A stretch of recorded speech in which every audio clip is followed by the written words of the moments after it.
Buenos días a... Good morning, everyone. Please take your seats.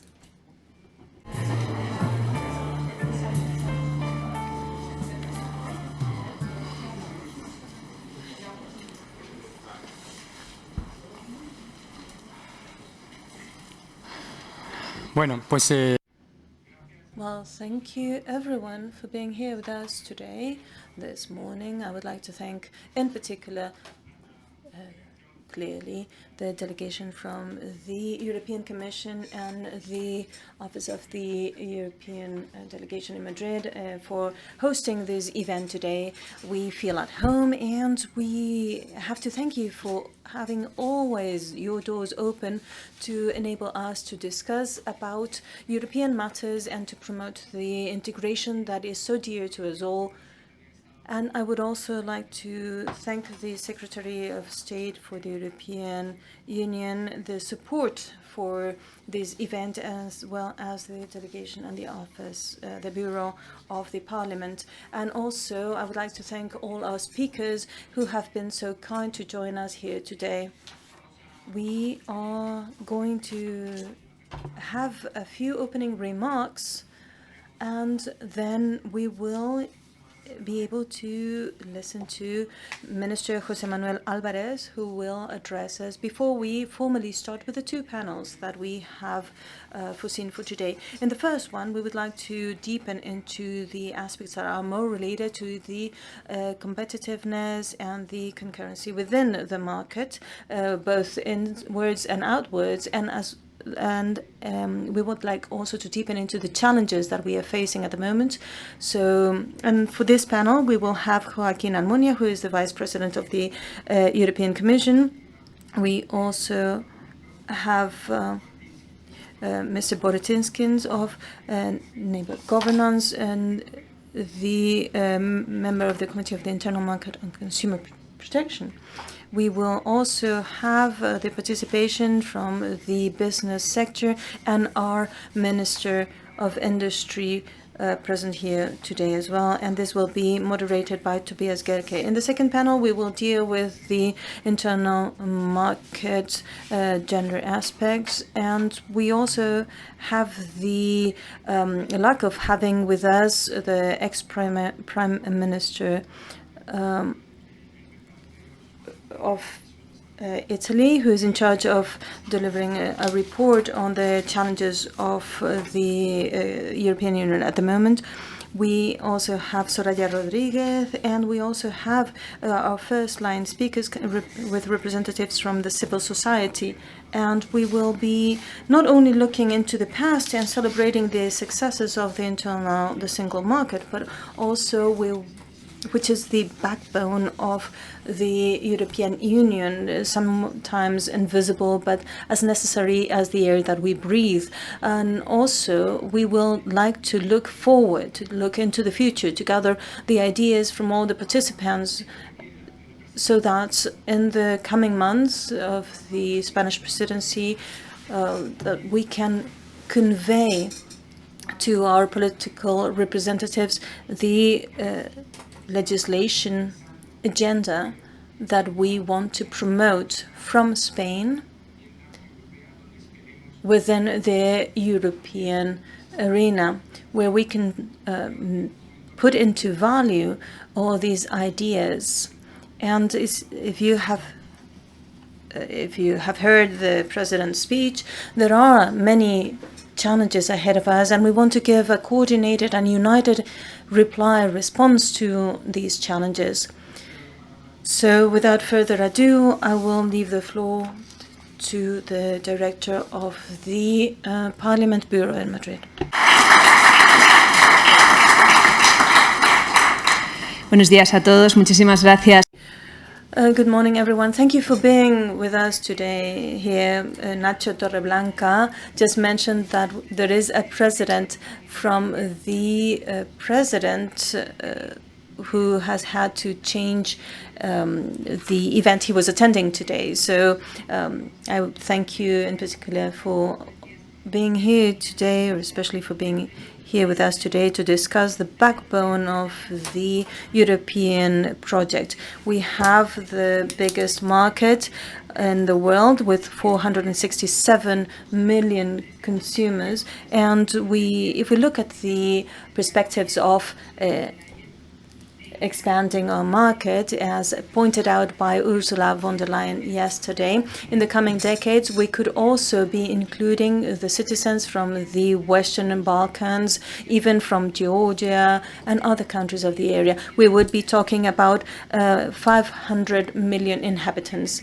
So the single market is celebrating its 30th birthday this year, and although it creates a lot of employment and many benefits in the internal side, there are many challenges and many difficulties that we have to face, such as the pandemic that we derived from the pandemic that we had a few years back. But there are also external challenges, such as the difficulties in the supply chains and the energy supply, and the provision of many raw materials that are necessary, as well as the questioning of the rules of the game, which are putting a lot of pressure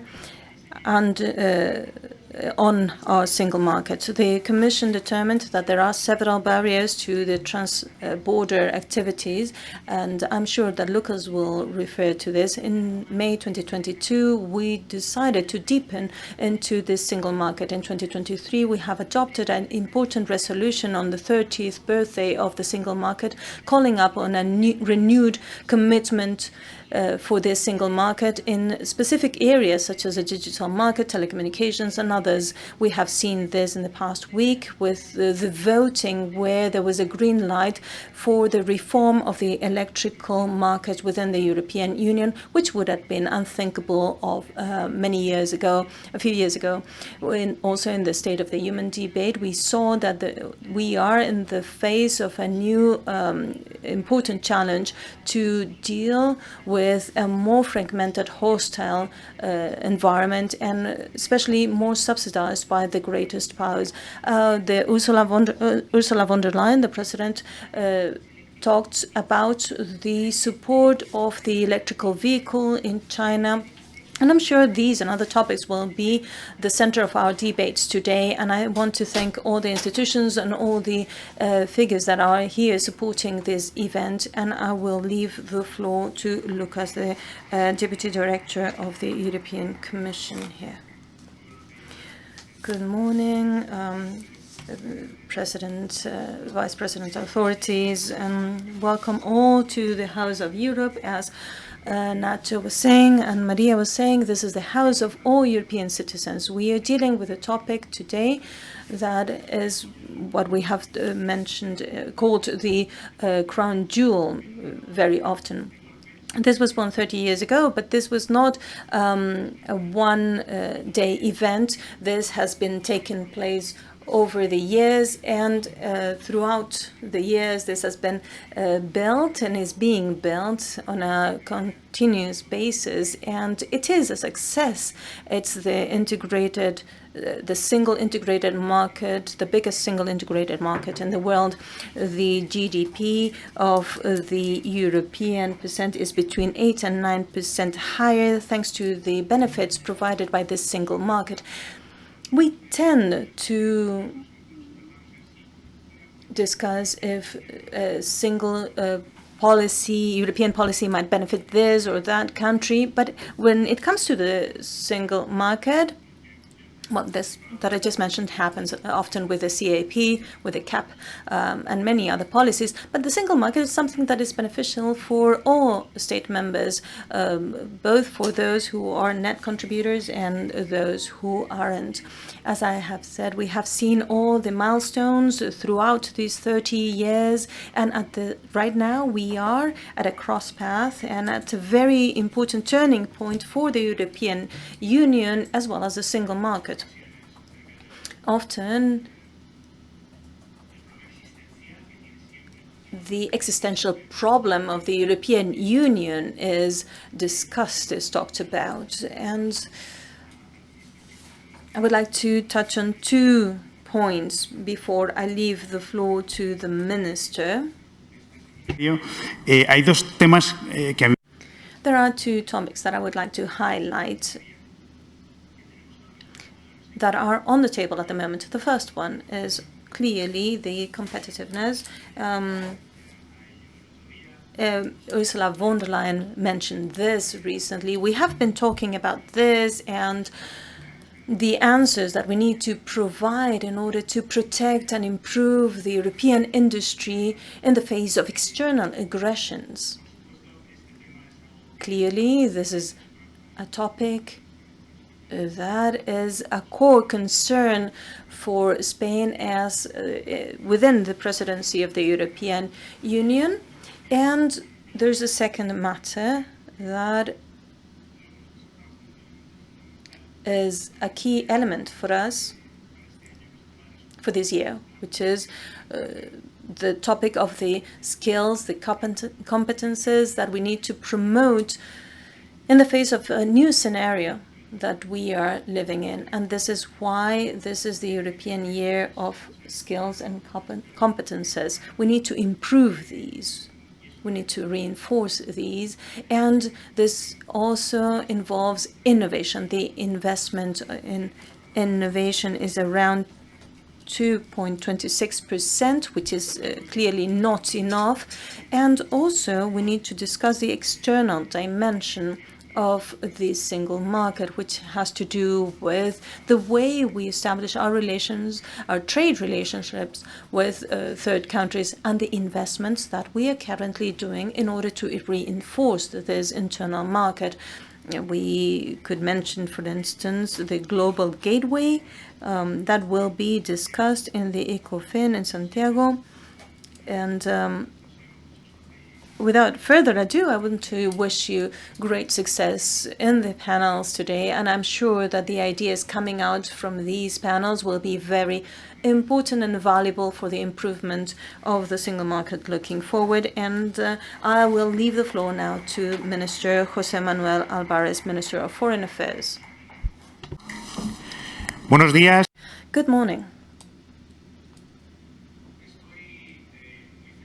I'm very happy to be able to inaugurate this event regarding the 30 years of the single market, a look into the future.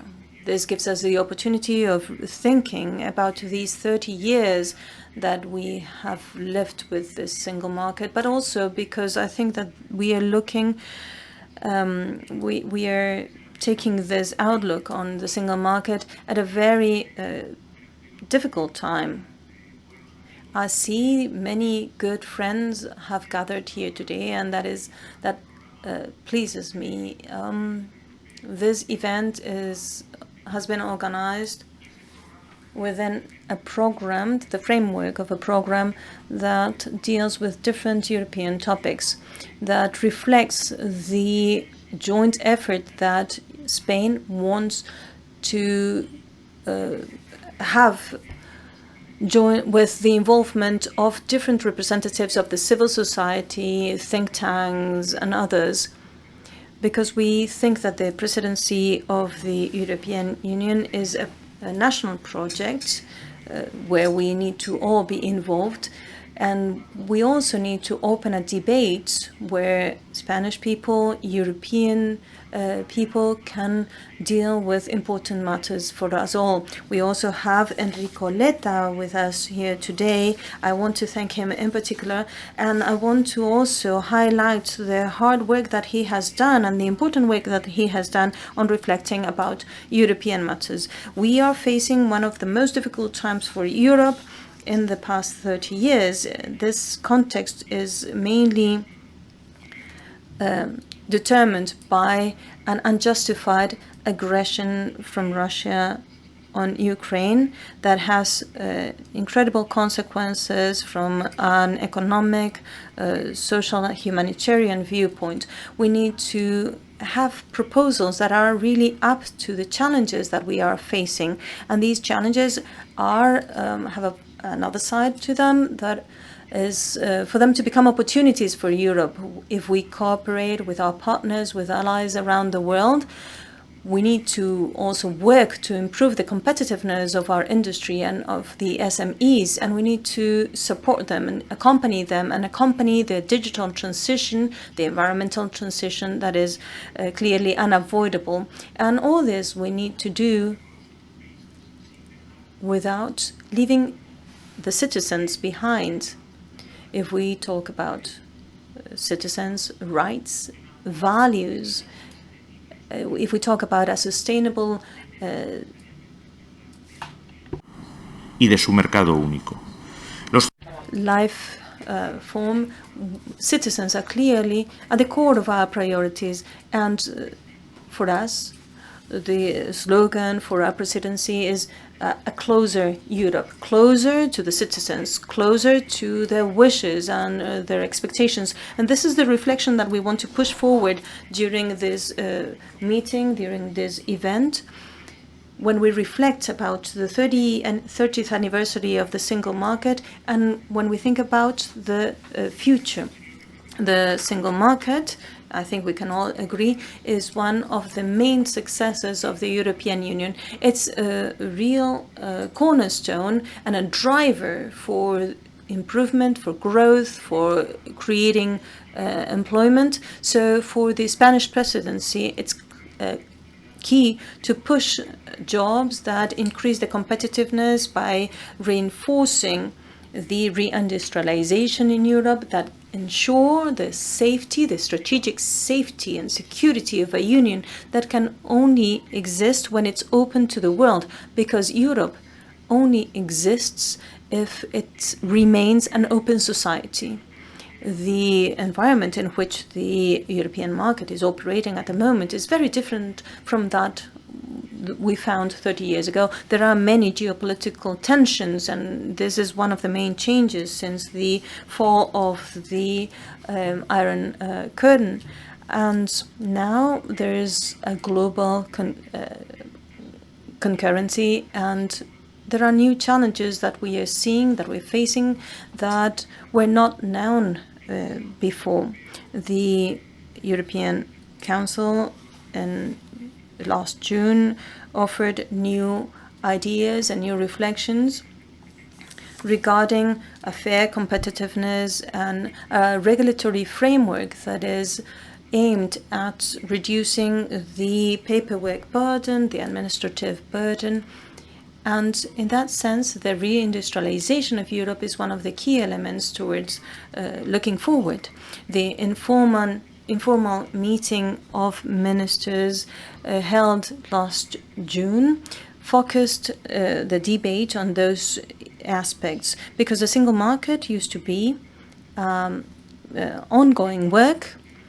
March next year, in the European Council, an independent report will be presented dealing with the future of the single market. For this report to be a success, the Spanish presidency is already working on it, and that report will be headed precisely by Enrico Leta. And as I said, we have the privilege to have with us here today. Enrico, you can be sure that we are supporting you from from our government and from the Spanish presidency. And the 25th of September, we will be listening to you very carefully.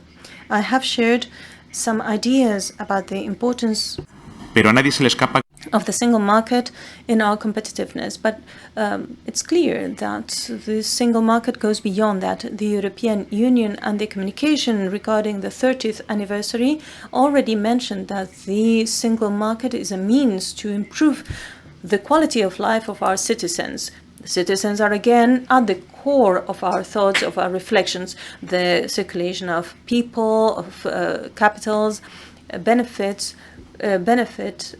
over 440 million citizens in the continent. So this is connected with another of our priorities, which is to drive or push a further economic justice. There are certain achievements that are already helping looking forward. At the employment level, it's clear that the single market has been able to generate employment. We are within the biggest integrated market in the world. We represent 18% of the GDP in the world. We have above 20 million companies in the continent. We also have seen many progresses in this field. There's a better regulatory framework for the displaced workers. There are regulations also improving the conditions of the platform workers, and also the social policies at a European level has an external dimension, which is reflected in the directive regarding forced labor, which aims at eradicating slavery at working places. The professional opportunities are also widened if we are better prepared for them. So the European Year of Competences in 2023 aims at sustaining the competitiveness within the European Union by improving and reinforcing the skills, the training of our workers. Another advantage of the single market is the possibility of living and receiving education in any member state. This is why the Erasmus project has enabled over 13 million students to enjoy a different educational experience in another member state. And this is one of the best example of creation and spreading of the European values and the European model, because it really breaks the language barriers, the cultural barriers, and enables us to get to know each other much better. Also, equality is very important, and the adoption of the directive regarding the gender balance within the companies in 2023 is very important. Also, the Istanbul Convention that will be ratified during our presidency is the clearest commitment from Europe with the promotion of gender equality, and a real driver of our presidency of the European Union. Finally, in the field of healthcare reign, we have seen great advancements thanks to the promotion of the European Drug Administration and the improvement of the regulations regarding the quality of substances that are aimed at human use. Also, the creation of a single space of health data within the European Union in order to simplify and facilitate the access to those data has been also very important. And lastly, there's something that is gaining importance in the European agenda, which is the aging of our societies. The European citizens are living longer, and our elderly need more care and different care than those that people, 60-year-old people needed, for instance. And last week there was a conference on this matter, and as I said back then, we are facing a new reality that we need to take into account when we agree among the 27 member states the public policies that are common to all our member states, and that also represent an opportunity when it comes to what we have called the silver economy. We need to protect also our consumers and reinforce the single market by improving the information that we convey to the consumers regarding the duration of the products, prohibiting unloyal competitiveness or concurrence. We also want to limit the premature elimination of repairable products. Finally, to keep the citizens at the core, one of the main axes of our presidency is the field of the disabilities. It's very important that it was just announced from the European Union the creation of a card, a disability card. This is a topic that we will be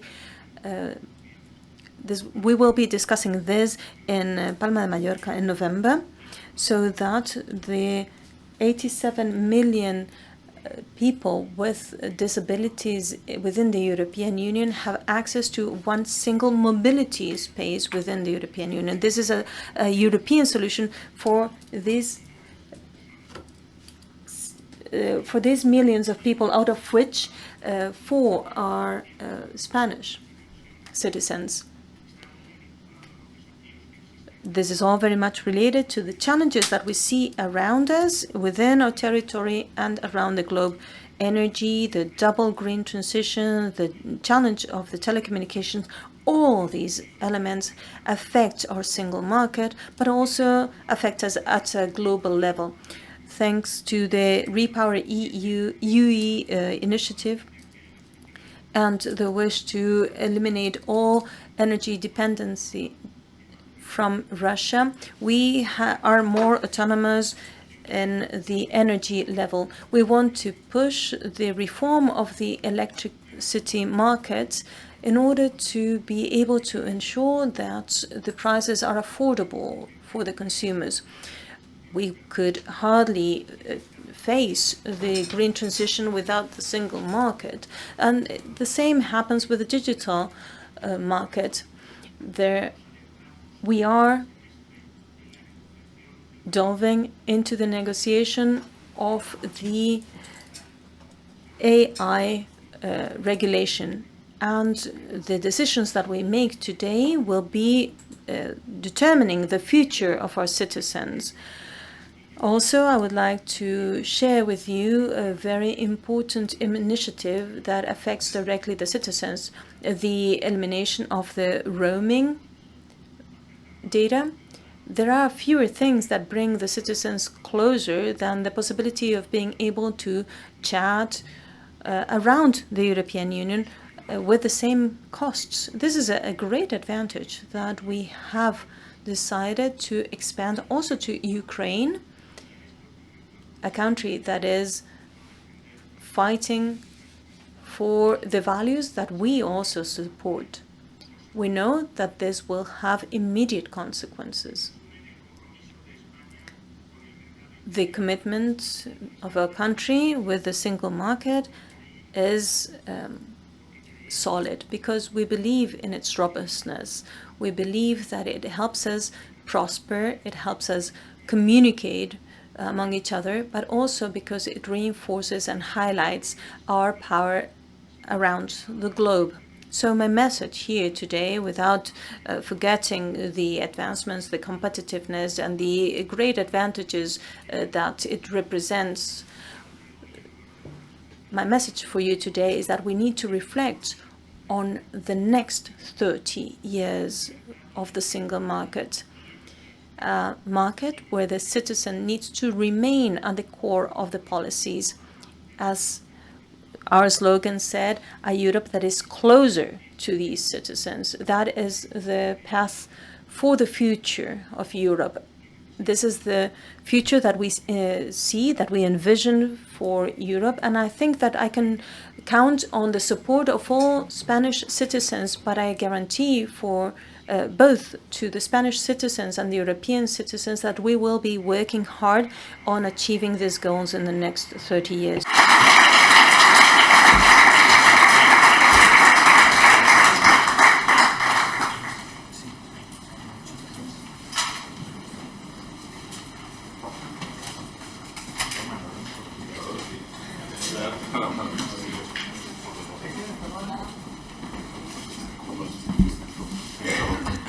Ministro. Ministro. Por ahí.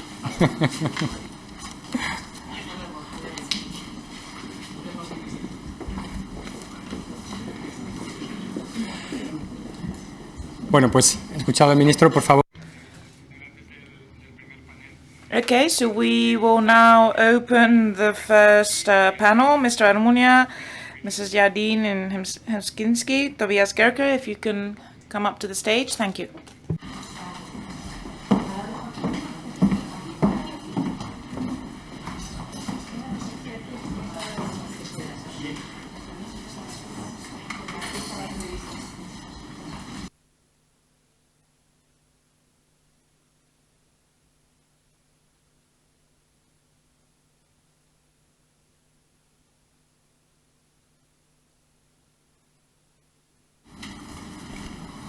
Okay, hello.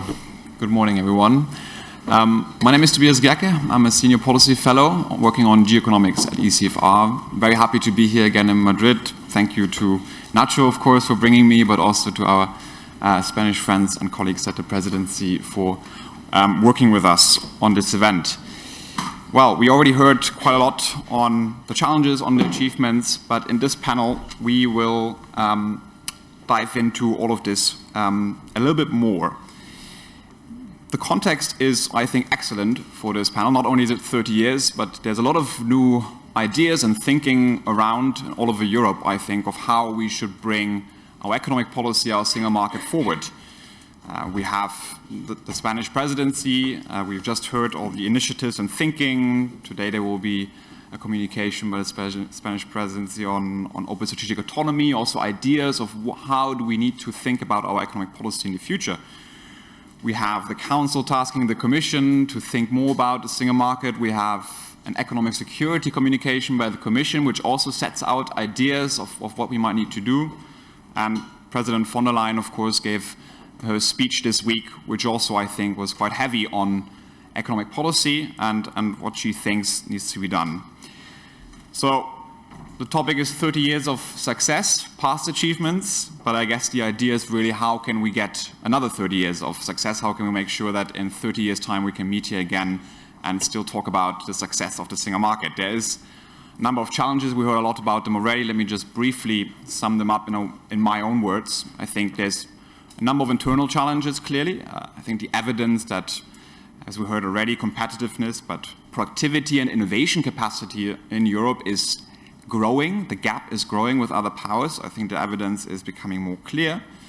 But especially externally, the geoeconomic and the geopolitical pressure is mounting dramatically. We have, of course, the energy war with Russia, which I think carefully we can say we've done very well, but still the bill for this is immense. We have the clean energy transition, which demands a lot of new materials and inputs. Many of them we do not have, so there's a lot of risk growing on the horizon in the next years, how we access them. We have Chinese state capitalism, which is here to stay. We're not going to change China. So how do we deal with this in the next years in the global economy? And above all, I think great power competition, US-China power competition is about controlling advanced industries and all the effects that has, from sanctions to technology controls to industrial policies, many of which are framed in this idea that for who is leading the great power competition. So I think it's fair to say we're in a poly crisis. Adam Tooze, this public intellectual many of you might know, calls it a poly crisis, a lot of distinct crises, but all of them coming together and interlinking. Adam Tooze was speaking with our director, Mark Leonard, in a great podcast. If you're interested in this intellectual concept of the poly crisis, I really recommend it to you. But that really brings the question, I think, do we need, given this poly crisis, do we need a new way of, a new economic order? Is the way we do things in the single market actually, does it still work? Do we need a new mission or a new vision for the single market? Is competitiveness enough? In other words, right? We want to increase prosperity, but also sustainability and security. And so I think that's a big question. It's not an easy one to answer, but we're here to do some work and have a great panel to get into this. Joined by Joaquín Almunia, who was, of course, the Vice President of the European Commission, and I think was a constituent part of building many parts of the single market as we know it today. I'm joined by Laura Ballarin, who is a member of the European Parliament, working in the Committee on the Internal Market, which deals with a lot of the economic files and industrial files that we're going to dive into, I hope. I'm joined by Jakub Boratinsky, who is a director at DG GROW for Networks and Governance. And I'm joined by Frank Heemskerk, who is the Secretary General of the European Roundtable for Industry. Okay, I'm going to start, Joaquín Almunia, if I may start with you. Maybe you can also share what you were there when we built many of the elements of the single market successfully. How does this contrast with today's challenges, the challenges that you faced back then? what can we learn from how we successfully built integration in the past for the challenges that we face now? Perhaps that's a starting question. Thank you. Muchas gracias, Tobias. Muchas gracias al Euro. Thank you very much. Thank you very much to the European Council of Foreign Relations for inviting me, directors of the European Parliament, Commission, and this building that it belongs to all of us, home to all of us. Answering the questions of Tobias, what has changed? What was the situation when we started building the internal market more than 30 years ago? Because 30 years ago is when we ended that construction. We had the single document that was signed just before our access to the EU. And so 85, 86, this is a process that we faced with optimism, and we thought, okay, in 1993 it will be finished. But we had to solve many challenges. We've had many successes, great results, significant effort by European institutions and member states applying all the directives, the long list of directives that were established within the framework, the four freedoms that had to be made a reality. And since then, many things have occurred. The economic paradigm has changed, clearly. At the beginning of the 80s, we had just left the oil crisis, and then with the economic policies interventions that took place that led to a double recession in Spain, a recession in Europe. We still hadn't accessed the economic community. The inflation was much higher than the one that we are suffering right now. And there was a sort of Eurosclerosis, the feeling that the European Union was not capable of getting these economies out of this pit, taking into account the increase of energy prices, especially oil prices, that was the main source of energy.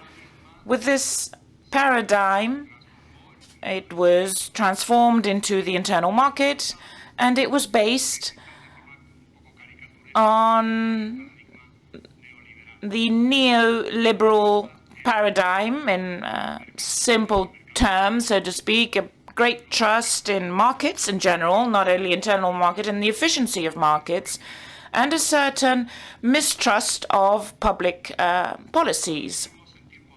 Now we are in a different time. Fights between countries for power, different regions. Right now we are experiencing a tendency towards fragmentation of globalization.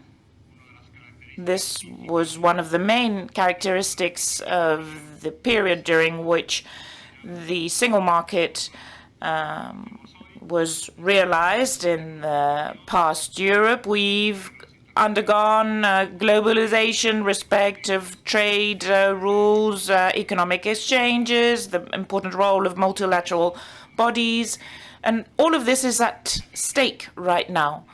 Multilateralism is at stake.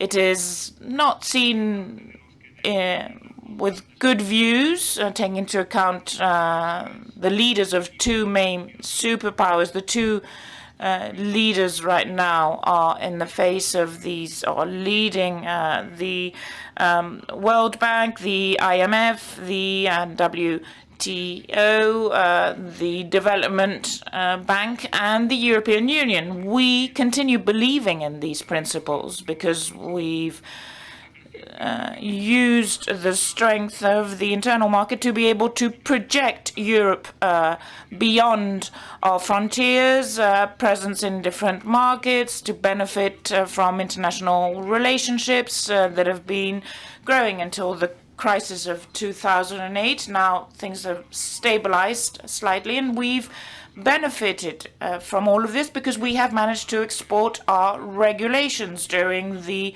building of the single market, we have heavily regulated.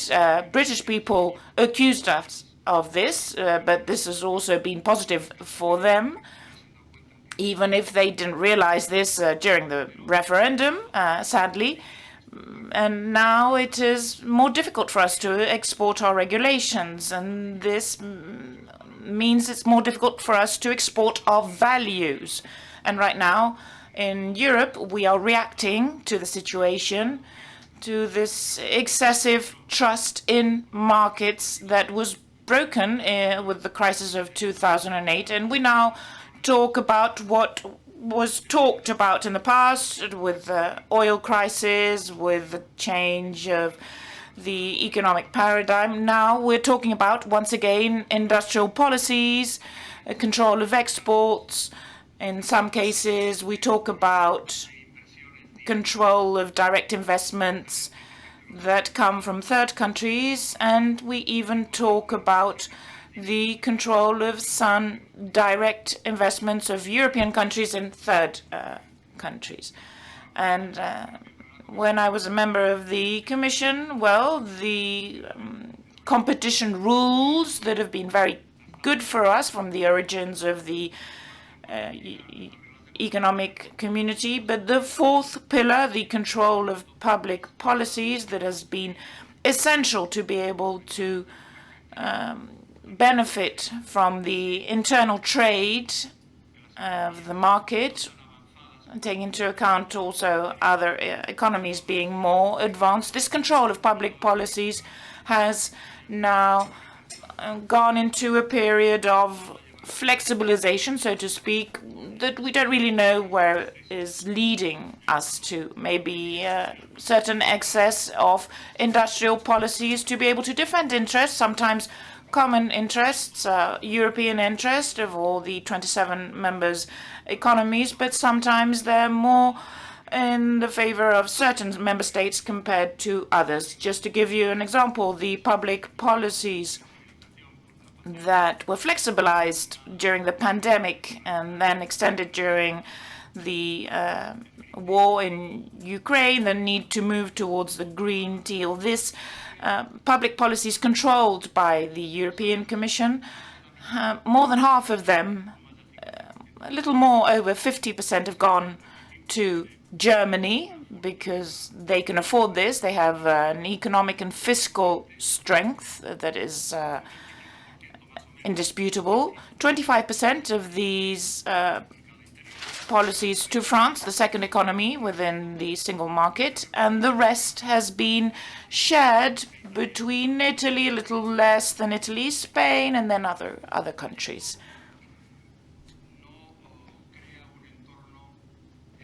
This does not create a trustworthy context to continue improving the single market. And the first reflection is the following. It's not going to be easy, taking into account the geopolitical context, the tensions, the lack of respect towards the rules that have been applied in the global economy for many years, that have boosted growth, exchanges, mutual benefits for everyone.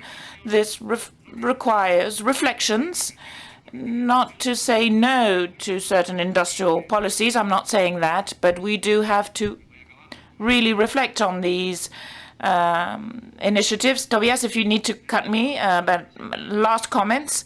We were hearing the president of the Commission a couple of days ago in her presentation in the European Parliament. We agree with most of what she said, but some of her comments were surprising to me, one especially due to the fact that she was launching an initiative that hadn't been previously fully debated, the sanctions to Chinese electric vehicles.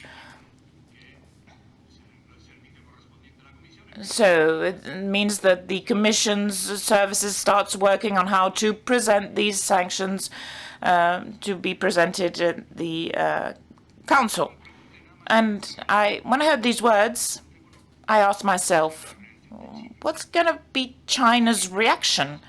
Because China is much stronger than Europe in the production of electric vehicles. They are generating and focusing on the use of electric vehicles. They're really at the forefront of investigation in these vehicles, batteries, raw materials that are essential to be able to produce the batteries without which electric vehicles could not exist. And we have certain European and German companies for many years during the expansion towards foreign countries have, earned significant incomes in China, for instance, thanks to the selling of these vehicles. So what is China going to do? Well, probably decide upon the export of European vehicles to China, right? Europeans, not myself, but we've started buying Chinese electric vehicles here in Europe. And this can also have an impact on consumers if they cannot find the same quality and price conditions in other electric vehicles produced by European companies. And this can, consumers are the last recipients of the single market. They can buy good quality vehicles that are cheaper because costs in China are lower compared to Europe, and the market freedom also has to do with efficiency and competitiveness. Of course, we want to improve our competitiveness, and we're working on it. So certain problems that we have to face as Europeans to be able to reflect on this new phase of the internal market. From now onwards, we have to take into account two more things. I'm not going to go into detail. One, I'll just mention them. How much money, how many resources as Europeans are we going to need to be able to reach the objectives associated to our future policies in terms of environmental transition, digital transition, apart from policies to increase social cohesion and equality within our societies, because the internal market has been very successful, but it also needed a lot of support so that inequality did not grow.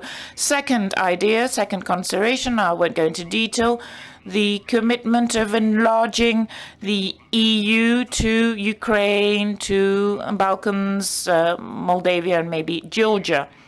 Which reforms are we going to need, and how are we going to tackle the development of the internal market in these new conditions in the future years, taking into account that we have to support those countries who joined the Union recently, and all of this, the digital transition, the environmental transition, all of this requires huge amount of resources. The finance minister of France and Germany have written an article. The capital of the market of capitals is going to amount to about 50 billion euros, according to this article. How are we going to fund all of this if we don't have a union of markets and capitals, and if we don't have a fiscal union? Nobody can see this. So I think it is great to set ambitious objectives, more integration, more opening, more autonomy. All of this, I share it. But the next step is, how do we do this? And this has a financial dimension, geopolitical dimension, foreign action on which we have to work. So it's not only DG Grow that has to focus on these matters. It is all the Commission, it is the European institutions, the Parliament, the Council, the Member States, all of us together. So a fascinating task, as fascinating as it was 30 years ago, but I think more complex nowadays than 30 years ago when we launched the internal market. Thank you. Sorry if I was a little long. Well, you put a lot on the table. I'm sure we're going to pick some of this up, but I just want to highlight one point. I found most important your introduction on how the single market was forged and the kind of events that led to it. You spoke about the euro sclerosis moment, where, as you mentioned, there was also a lot of external pressure. The oil crisis you mentioned, that put a lot of competitiveness pressure. I'd also add the technology pressure from Japan, policies in the United States that really put a gap on competitiveness in the 80s between Europe and America. And I think these events, they really had a funneling moment, a crystallizing moment that led to also the unlocking the single market integration, partly at least. There was, of course, other elements. But I think that's important because it's more difficult, as you say, today, but they're equally, we have to try to harness these external pressures and really use them to unlock all these political stalemates that we have. So rather than seeing that as sort of a doomsday scenario, that everything is going bad internationally, I think there's a silver lining that exactly these moments were the ones that forged the single market, and Europe is forging crisis. It's a bit of a cliche, but there's certainly some truth to it. But we have responded already at the European level quite a lot in the last Commission also. Can I ask you, Ms. Ballarin, there were a lot of new acts and new policies, Net Zero Industry Act, Critical Raw Material Acts, a lot of acts generally in the making. But one of the main questions perhaps, as Mr. Almunia said, how much money do we need? And some of these acts, they do not have any money. Is that the right way forward? Or do you see gaps in the toolbox that the European institutions have developed, the Parliament and the Commission? What would you ask for a new Commission, a new Parliament? What should they focus on? Completing these tasks, or are there gaps that you think a new Commission, new Parliament should really focus on? Muchas gracias, Tobias, y en primer lugar, muchas gracias. Thank you, Tobias. Thank you for inviting me, and also to the Office of the European Commission and the European Parliament for inviting me here, and thank you to my colleagues here at the panel. Many things have been said, interesting things in the introduction, and of course an anniversary calls for a celebration, but we also have to look ahead and reflect on how we're going to maintain this project during the next years. The single market has improved the well-being of citizens, common efforts of companies, consumers. It's the backbone. We have mentioned some figures. 56 million jobs that have been created, 23 million companies, more than 500 million consumers that are part of this market, the single market that is the biggest in the world. But what is so special about this project is that it is reflected in specific items. The protection of consumer rights, the elimination of roaming, the recognition of professional degrees, and also the debate against the geographical blocking of online platforms, and many other examples that we have. And as Nacho said, the single market is like oxygen. When we have it, we don't realize, but during the pandemic, we really appreciated it, and we realized how important it is. Single market cannot be taken for granted, and this is why we are here to reflect on how to improve it in the future. I wanted to mentioned 3 examples during this mandate at the European Parliament to be able to improve the digital dimension that has been the biggest challenge in the last years of the single market. The Digital Services Act that you mentioned yourself, the Digital Services Act that regulates the platforms that we all use every day, tackles the moderation of contents, for instance, disinformation, the incitement towards hatred, the safety of products that have to be as safe online and offline, and also the importance with regard to advertising and the use of personal data in these platforms. This is a specific example of the importance of single market because we wouldn't have been able to do this on our own. Google, Facebook, Amazon, platforms that have daily users that are higher than the users in the countries where they operate. So together, of course, we've been able to set these rules and protect ourselves in the face of these large platforms. Secondly, the space of European data. You've talked about the competitiveness of European companies, and one of the elements that we have to improve has to do with the processing of this data that are linked to the profits of these companies. We need technological alternatives so that in the new public spheres, these data are used proper way to be able to innovate in the global sphere. Conductores. Regarding the semiconductors, this is an example that we have also seen in this legislature, how the pandemic showed us the advantage that those regions in the world they had when they had their capacity for sustaining this industrial production. It was said that during the pandemic that we couldn't produce internally a single gram of paracetamol, and this has highlighted how we need to work hard on improving our capacity in order to produce internally. And also, the crisis of the semiconductor supply chain is a good example of how we need to reinforce our own capacities. We have also put on the table a bet so that Europe can produce this type of semiconductors, and become more competitive at a global level.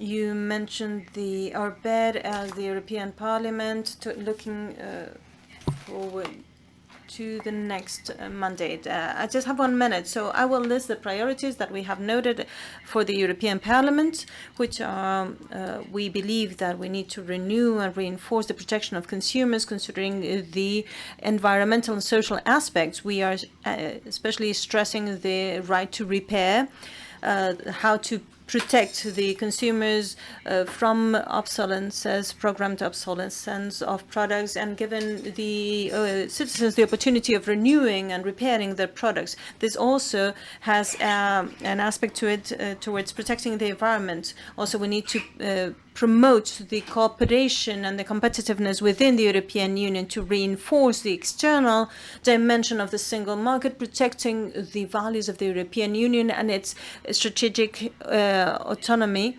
We also need to promote the short-term rents.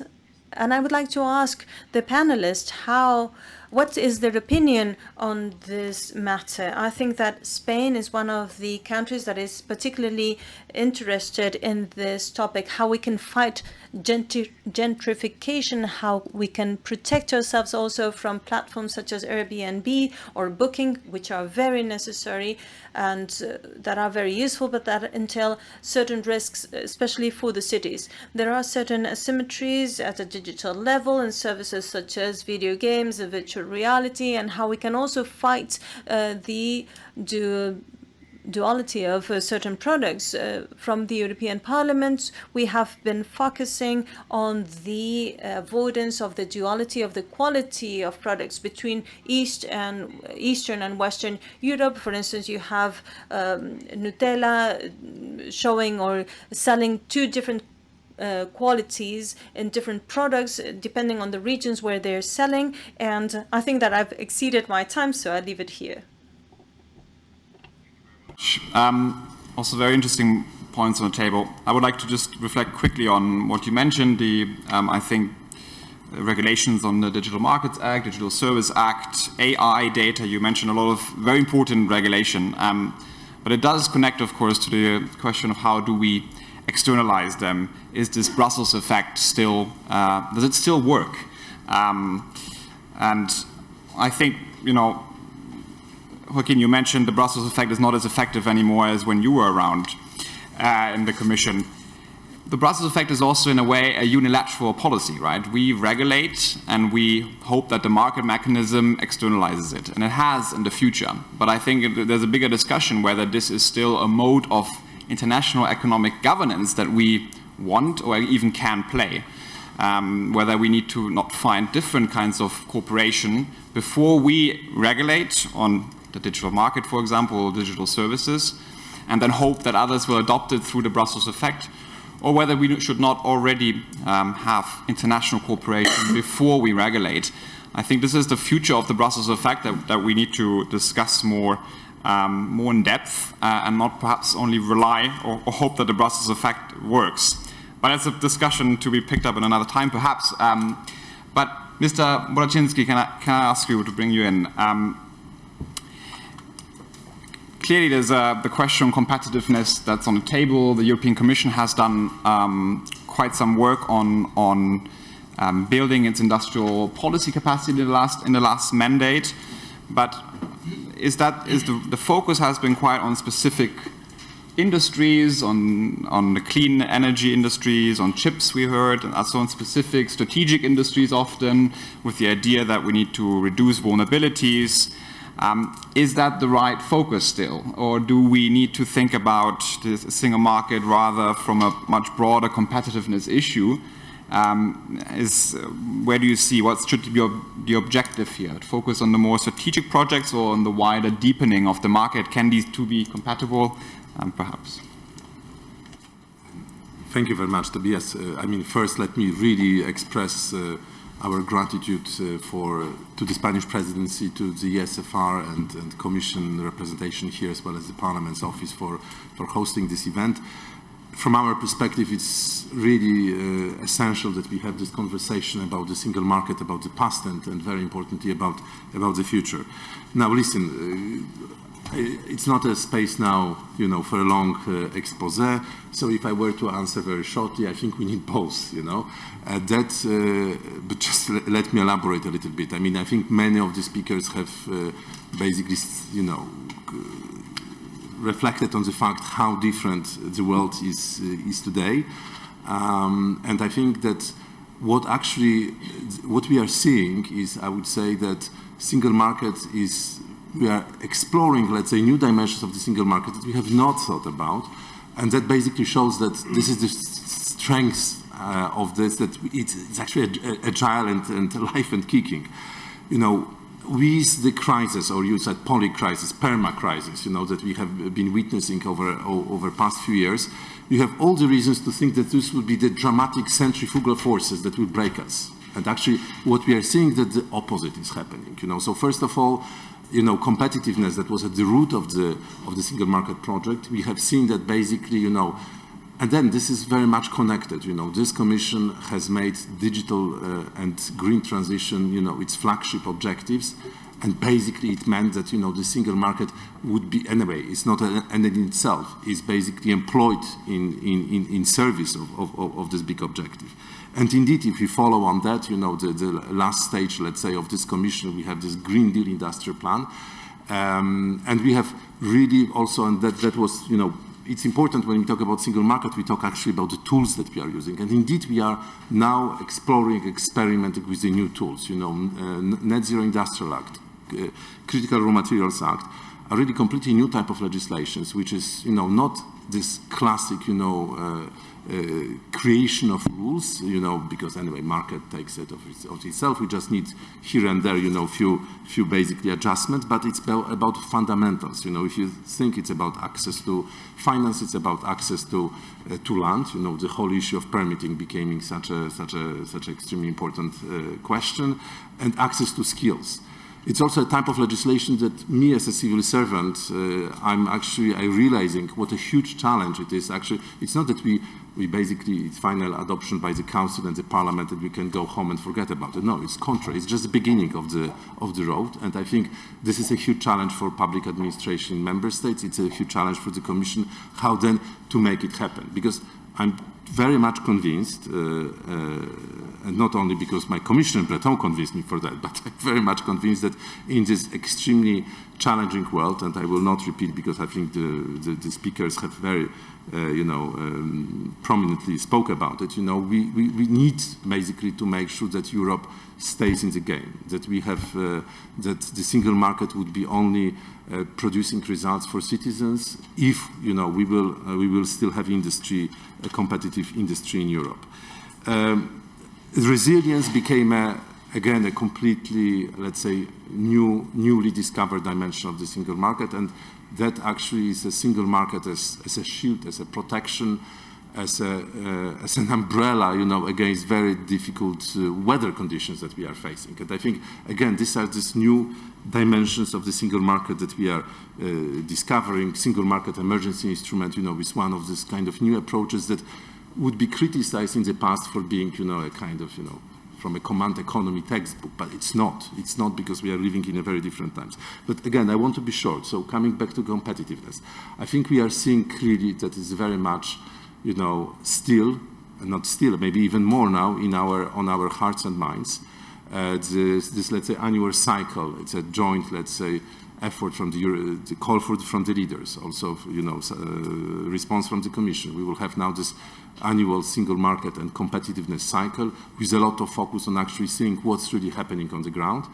The President, announced, the competitiveness report, and I think we see a kind of a very strong shift. What industry was waiting for, also, we definitely see this movement in member states. And for me, again, it means also dealing pragmatically, and I'm sure Frank will be talking much more about it, about the serious barriers and challenges for competitiveness. Just one figure, which shows that there is a lot of work still to be done, and it's not being forgotten. 60% of barriers in the single market for services identified 20 years ago are still around us. So now these days with my team, for example, I'm working on a small project, but this is one of the perennial complaints by the companies, how to simplify posting of workers. It's a modest project, but it will bring tangible benefits if, if companies across Europe would be able to go on one portal, simplified set of information to be filled in. I can only regret it's a voluntary, it's only a group of member states participating in this. But again, I think it's very important that this high-level political push for more competitiveness is also translating into readiness, to basically deal with the nitty-gritty, and dealing with the nitty-gritty is an essential complement of the big visionary changes, that are related, to the industrial policy that I think we have in real sense after quite a long time. Thank you. Thank you. I fully agree with your statement. You said at some point it's important to stay in the game, and yeah. I agree. The game, I think, internationally is exactly that. There's this fierce competition over advanced industries, and I think the challenge for maybe the single market and internal European policy is to relate much more to what's happening externally. What's happening in the US, of course, we're very attuned to that since the IRA. I think there's a lot of coverage, a lot of interest, but much less so, I think, on Chinese activities. Chinese state capitalism is difficult to understand, but it has incredible implications for what kind of game in the international economy is played. And I think relating this to our industrial policy much more is a challenge, because I think that was formerly very much trade policy only, and trade policy and industrial policy perhaps in the past not so well connected. So I think that's more also of a governance challenge of how do we look to the outside. But Mr. Heemskerk, can I bring you in? There was already a lot on the table, so feel free also to pick something up. But of course, be very interested to hear what you think are the main competitiveness challenges, if you think that some of these ideas that have been brought on the table are the right one. And maybe one more question to also, I'm curious to understand how does the private sector work with the public sector? Do you think there's enough platforms where exchange like this can happen on a more structural level? That we have a European economic security communication from the Commission. Is that something that businesses want to engage with more actively? Or maybe you can talk a little bit about this cooperation between these two sides also, if you can. Thank you. Thank you so much, and let me also thank the host and also the Spanish presidency for making sure that internal market is on the, high on the political agenda. The Swedish presidency did so. Belgium will do so. So 3 in a row. Let's make it a home run now. And yesterday we had a bit of a dinner. We had a dinner and we discussed a bit, what was the key for success 30 years ago. And then it were mainly men. So there were a lot of fathers who claimed success. Fortunately, now we're much more diverse. But there were many who claimed to be, let's say, the father of the single market, including ERT. We published a book about 40 years of ERT. And I would like to turn the argument around. Only because so many people cared, it became a success. So we need to make sure that the single market, again, is something which, we all care about it. It's about passion and it's about perseverance. Passion is to make sure that it's not a project of big companies. By the way, I don't know any big company. I only think there are ecosystems, and that any big company consists also of a large SME part. A truck of Volvo is being produced by 60%, 70% by SMEs, and so we need these ecosystems. But it's also about, the single market is also about smaller companies having the opportunity to scale up. So it's not small versus big. It's also not the citizens or the companies. Citizens are paying too much right now for some of the products because they are produced below scale, because there's fragmentation. So it's about value creation for citizens. I had a discussion in Hungary also about the Nutella, because the state secretary was complaining that some of the larger companies are selling inferior or food of lower quality in Hungary than in Spain, because in Spain the food is always the best there is. We all know that. And I said, so let's team up. Let's team up and create a level playing field and a single market also on food protection. So it's also about citizens. Is it a project for the European Parliament, for the Commission, or for the Member States? There I actually think that Commission and Parliament are doing an okay job, but the Member States are dropping the ball. There's not enough, let's say, enforcement of single market rules. They need to do better. They need to go into the nitty-gritty.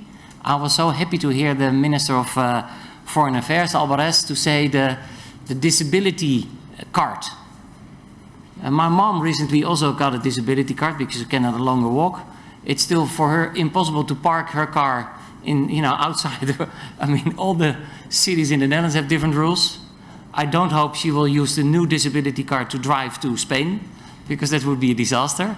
But the fact that we create also for the people with disabilities, more access, and you need to do the nitty-gritty there, but member states are not doing enough. We need to create competitive peer pressure within the European Council, and we do know the tools exist. It's about traffic lights or benchmarking. But why is the Netherlands, and I'm Dutch, so much behind in the rollout of 5G? Prime Minister Rutte should be challenged on it, because 5G is important for all companies, because the software now is, and the latency is key to build the new factories of the futures, and otherwise they will be built in South Korea or in the US. So competitive peer pressure in Brussels. Also for the, we had a discussion about budget. Well, there's money on the table. 700 billion euros is the value that can be created if we deepen the single market. That happens to be the similar amount as the next Gen EU. So, you know, there is value for all of us on the table. What do I hear? And I'll end with dilemmas and some of your questions. There's a lot of initiatives now on industrial policy with subsidies, consumer regulation, tariffs. In general, that adds to complexity. It doesn't create more oxygen. It does create, let's say, to divergence. As ERT, we are not against regulation. To the contrary, regulation often creates a level playing field. But we need to make sure that the regulation is, you know, targeted, and there is, again, a better regulation agenda as there was in the previous Commission, and there was not right now a better regulation in the current Commission, you know, impact assessment. But, you know, a lot of, let's say, responses to the external pressures is creating more complexity, and that's not always, let's say, in the interest of single market and, let's say, entrepreneurship. Then on your question on the Brussels effect, yes, we were effective in the Brussels effect on privacy protection of consumers, but B2C, business to consumers, is something different than B2B. Let's not make the mistake, for example, in AI regulation, that we also create a lot of AI regulation in the B2B. Business to business, they share, you know, some of the data, and of course we need to protect people, but, you know, companies can sort out a lot among themselves. Two dilemmas to end with. The Commission has become, over the years, since Mr. Almunia left, more political, more geopolitical. That's a good thing. But how does that, what is the impact of that political Commission towards its neutral role as a guardian of the single market? I'm just asking the question, but is this Commission is doing less infringement procedures, is challenging France or Germany less than in the past? Has that to do with the more political role? It's up for the politicians to answer it. Another one is the enlargement, rightly so, very high on the political agenda, but what would that mean with, you know, can you enlarge and deepen, can you do both at the same time, or do we need to come with, let's say, intermediate models? Finally, what's the role of companies? Should they complain or contribute? And of course they should contribute. As the European Roundtable, we've produced 30 stories on the single market where it does not function well. On digital, on energy, on services and on capital, on these 4 big buckets, we need to step up. But even on goods, we're not there yet. AkzoNobel is a paint company. It wanted to produce a single can white paint to be able to be sold in all 27 member states. And you would hope that all the paint is produced sustainably. You would hope that all the consumers are well protected in all 27 states. But it's not the case. AkzoNobel cannot sell the single can of white paint in 27 member states.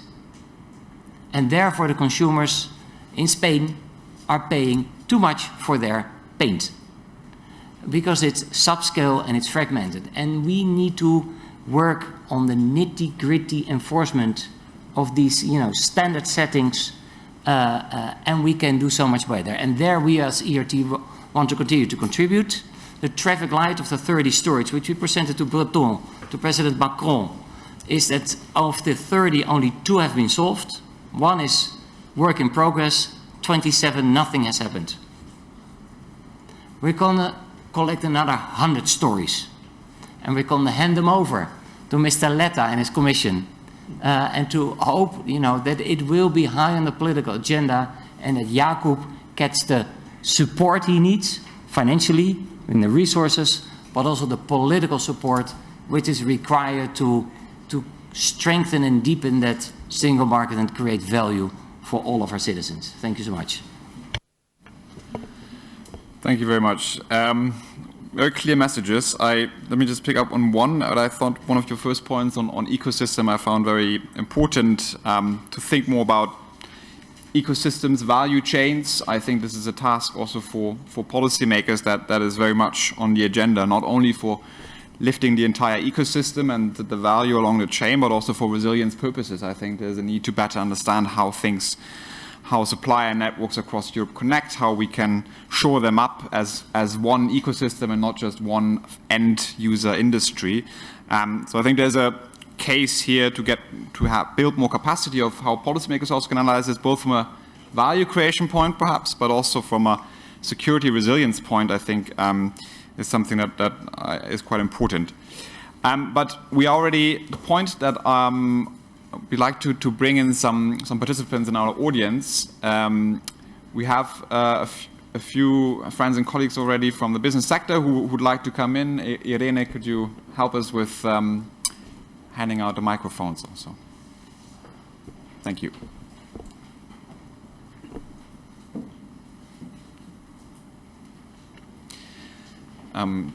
Could you please state your name and affiliation, and then we're collecting a few remarks and comments and questions, and we'll at the end bring it back to the panel to address those. Thank you. Gracias. Intentaré ser breve. Yo creo. Thank you. For what I've heard, it's clear that the single market is facing challenges that we cannot ignore. And I think that Mr. Almunia and the rest of the speakers have pointed out very clearly what the challenges are and how the change in the paradigm, in the liberal paradigm at a global level, not only in Europe, represents a great challenge for the common market, for the single market, that we cannot ignore. And we cannot think that the solution lies in simply deepening into the single market. It is clear, as has also been said, that we need an industrial policy that requires subsidies and support and help, and a change in the subsidies regimes from the different countries, because China is doing this, the United States are doing this. If we do not want to drag behind, we will need to support our industries. And I understand, because it makes sense and because it's very apparent, that this change, this sort of embracing and implementing a new industrial policy might be understood as a threat towards the internal market, because subsidies can actually affect this leveled play field. However, I would like to point out that the IRA does not alter the internal market in the US. What actually is incompatible with the internal policy is that only some member states are giving the subsidies, those that are capable of providing them. So the industrial policy is not incompatible with the single market. What is really against the single market is that this is only done by certain countries. This is why I think that we need to move forward within a new regulatory framework, like the new temporary framework during the crisis and transition, and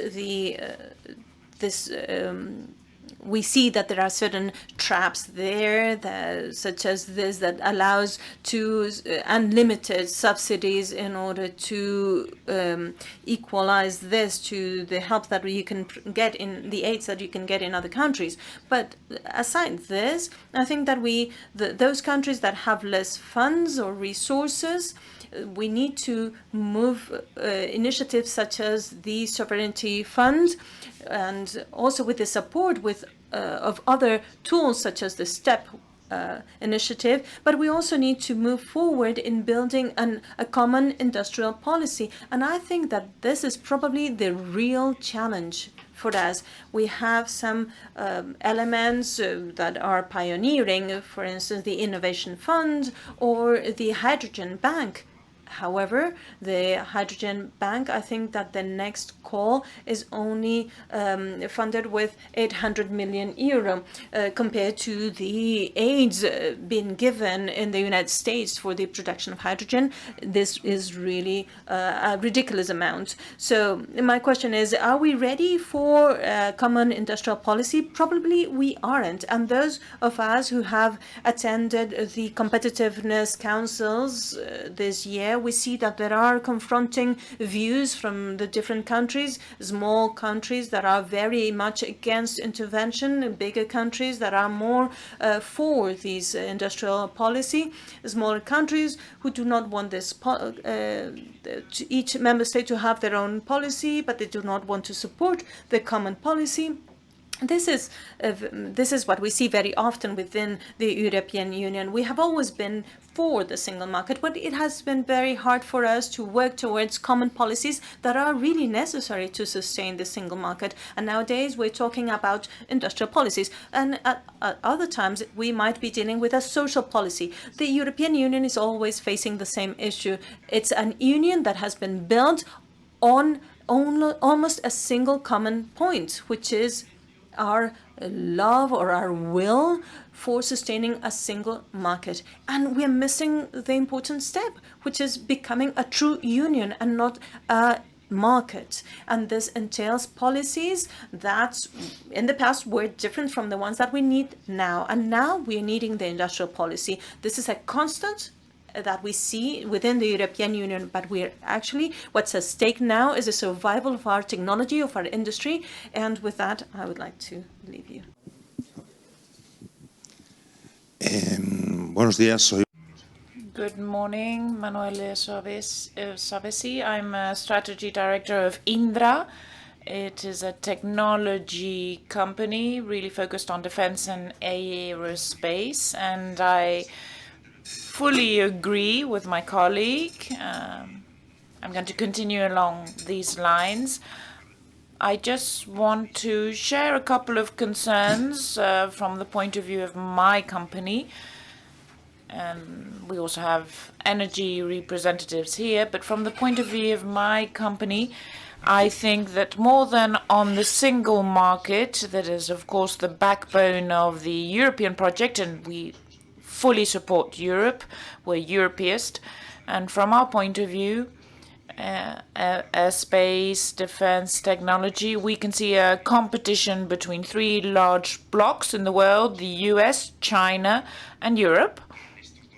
Right now, in these two spheres, technology and defense, I think that we are concerned by the concept of strategic autonomy more than single market. Of course, there'll be different concepts and theories with regard to the relationship between these concepts. But as for strategic autonomy within technology, the amount of resources, acceleration of the two rival, so to speak, ecosystems, China, the US, are placing in artificial intelligence, for instance, is something that we're going to have to react to if we don't want to end up being a technological colony. I don't have the solution, of course. I don't know what the solution is, but I think it has to be in the most important positions of the legislative agenda and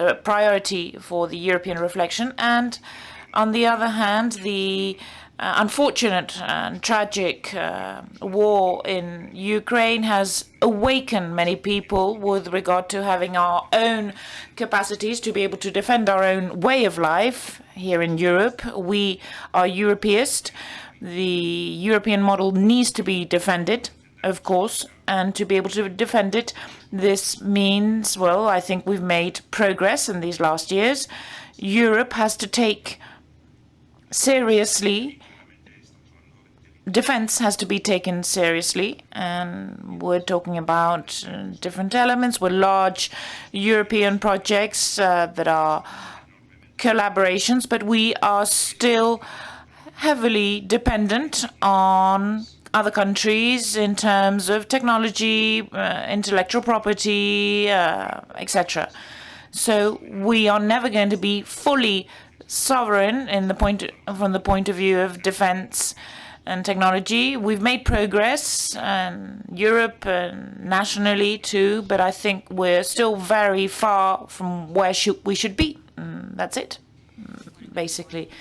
First of all, thank you very much. I'm Maite Nonay, Director of Strategy of Enagas, Energy Infrastructure Company here in Spain. I would like to talk about energy and the energy transition. It has been mentioned already during this morning. Energy is vital for the energy transition that will allow us to gain competitiveness within the industry, and also this is linked to the supply security, the role of energy infrastructures with regard to the safety and security of supply, so that we can have competitive prices, available prices for our consumers. Taking into account also the net zero target that has been set for 2050, being leaders within this sphere. Now we have to undertake this energy transition. The single market in general, the single market of energy, there have been significant progress, but we haven't achieved it yet. We need this single market to be able to undertake this energy transition that we all want to promote from the point of view of public administrations, taking into account policies that have to be aimed at these objectives, and also within the private sphere, we have to deploy strategies, projects that lead us towards these projects. And in Enagas, we have clear pillars: security, supply, decarbonization, and also our society needs to have new habits to be able to reach these objectives. Within this complex context, infrastructures are going to be vital for this true integration of Europe, taking into account all of these elements. There will be more consumption, also taking into account this shift in paradigm. Spain, such as Spain, for instance, we're going to be producers of this energy. So the infrastructures are going to be essential. In this regard, the question is, what is your opinion on the evolution of Europe towards this energy single market? What do we need to be able to make significant progress towards this union of energy? Because without this market, we won't have true environmental transition. It has to be European.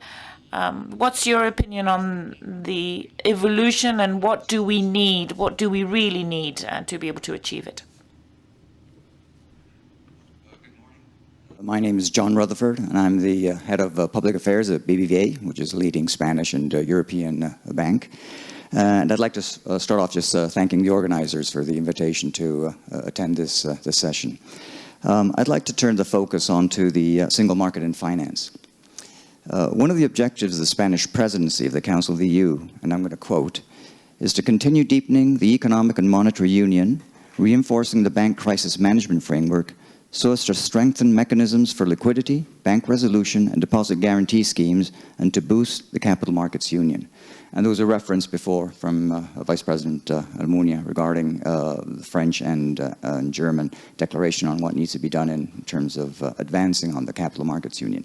But I would like to focus primarily on the banking union. And obviously significant progress has been made since its launch in 2014. The backbone of the banking union is a single rule book, which has established a level playing field through the capital requirement for banks, the prevention and management of bank failures, and the better protection for depositors. Of these three so-called pillars, the first two are fully operational, which are the single supervisory mechanism and the single resolution mechanism. But certainly work still needs to be done in terms of the third pillar, which is the protection for depositors.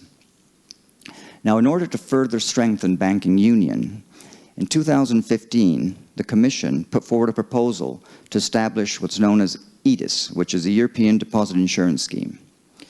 In 2022, the Eurogroup noted that the banking union remained incomplete and proposed that as an immediate step, the sector should adopt the Crisis Management National Deposit Guarantee Scheme, which is a so-called CMDI framework.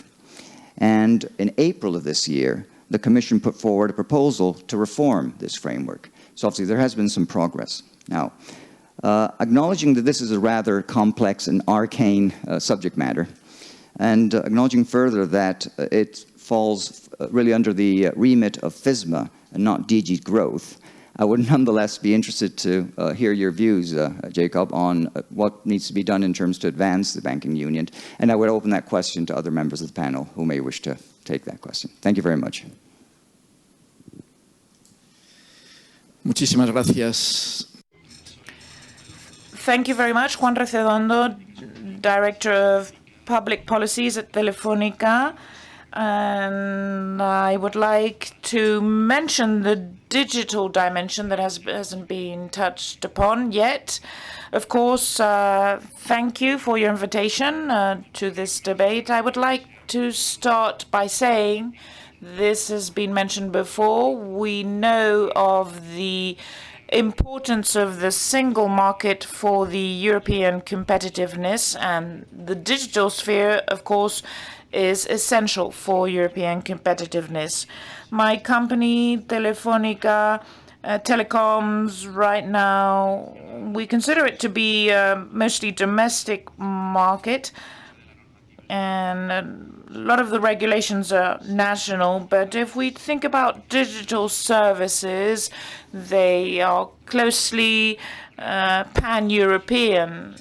So this is why it is essential to be able to provide these services within the European dimension. This term has been very active in terms of digital services. Some acts that are not mentioned that much, the Habit Act, that I would like to mention. When we talk about the single digital services market, we have to look into harmonization, the need to improve harmonization. It seems sometimes that member states, when it comes to applying certain regulations, have sort of different flavors or nuances to them. So I wanted to mention the Habit Act that is specific to the deployment of networks with a higher harmonization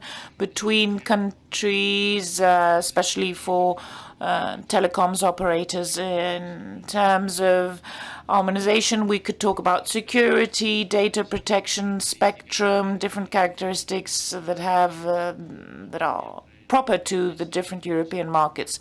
And this is why I want to mention the concept of harmonization as essential. I think that the single digital market should also be a priority. And in terms of harmonization, this would be, well, my question on progress that we're making towards this single digital European market. Thank you.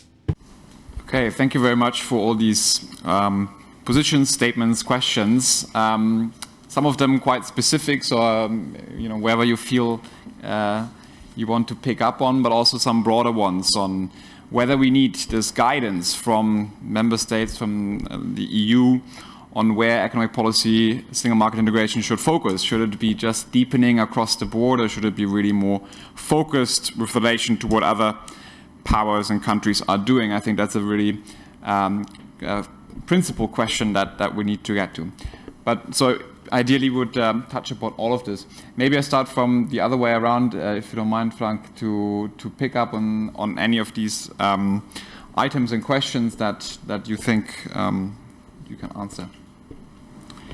Yeah, let me give it a try. They were very good and very sometimes detailed questions. For example, on the banking union, as long as there's no agreement on bailouts in the sense of, are the Spanish going to pay for the non-performing German loans? I think this will remain difficult, but it's and as long as 27 ministers of justice will not agree on legislation in terms of bankruptcy, and wow, you know, bankruptcy law is complicated, eh? But if you need to go into these details in order to create a European capital market. But you do need to create a capital market union because the European companies are still too dependent on banking financing, 70–80%. Whereas in the US it's only 30%. And all the pain of the financial crisis is also still in balance sheets of banks. Whereas in the US it has been all dispersed, you know, with other investors as well, and they are growing again. And unfortunately, all the successful second, third round companies who need to get funding to grow are all going to go to the US. They're all going to go to Silicon Valley. So all the future profits, all the shareholding value creation is not with Europe, but it's in the US. So we're handing over everything while, you know, it is being created here. So we need to make sure that the politicians see the, let's say, the cost behind non-action. Somehow the cost of non-action are for them too low, and therefore they're not acting. On the question on the European subsidies, yes, some countries have deeper pockets than others. Also that I don't think will change. So, you know, we need to indeed make sure that if there are subsidies, that we're quite, you know, stringent on it. Almost all economists will be in favor of some sort of subsidies, especially in the transition, energy transition, in early phase startups, in infrastructure. But ultimately, you know, we should of course not be dependent on subsidies. Companies need to pay taxes. They don't need to receive subsidies. The subsidy of the one is the taxation of the other. So, you know, let's and therefore harmonization, deepening, standard setting, that's where, you know, we can create a lot of value. It is not costly, to the contrary, you create a value by doing so. So let's make sure that the member state act. There are a lot of external pressures, but all the solutions are in our own hands. We don't need the Chinese or the Americans to come up with, you know, further harmonization or a capital markets union or digital standards within Europe. Thank you. Ms. Baradin, can I ask you, maybe you can pick up on maybe either the digital or the energy side of the single market. What has been maybe achieved, or what do you see is missing there? If one of these fits you. Yeah, thank you so much. Muchas gracias por todas las. Thank you for all these comments. They're very relevant, and I have noted them so that they enrich our work at the Parliament. On the one hand, the digital transition has been mentioned. It is one of the pillars, one of our main priorities for the next years. We've taken certain steps, as you've said, and I agree. Harmonization has to be the foundation so that we move towards a single digital market. From the Parliament, we try to focus heavily on protecting consumers, and we also need to make sure that companies are operating in the right framework, proper profit framework. And as Jacob said, we need to work on eliminating barriers. It is one of the challenges of the single market in terms of services that will be able to make life easier for companies. This could add about 700 billion euros to the European economy if we eliminate the most cumbersome administrative barriers, and we could progress in this regard. And also in terms of energy, as Fran was saying, it is linked to subsidies, aids, the money that has to be paid by a bloc such as the European Union if we want to be competitive in the global sphere. I don't know if we will be able to compete at the same level as the IRA, but it should be accompanied by green energies, taking into account the transition. There has to be a positive impact on consumers' economies. There has to be a market, a reform of the electric market also that is being tackled to be able to eliminate the differences between states. Also, investment in infrastructures so that we can improve services and interconnections between states, improve the energy offer, and really focus on renewables.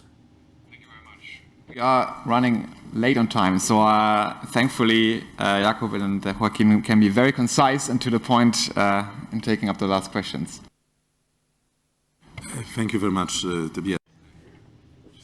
Few points. I mean, on the issue of state aid, I think you raised very, very serious concerns. I think, well, it's important to also see the true picture. There is quite a gap between what was authorized and what was spent.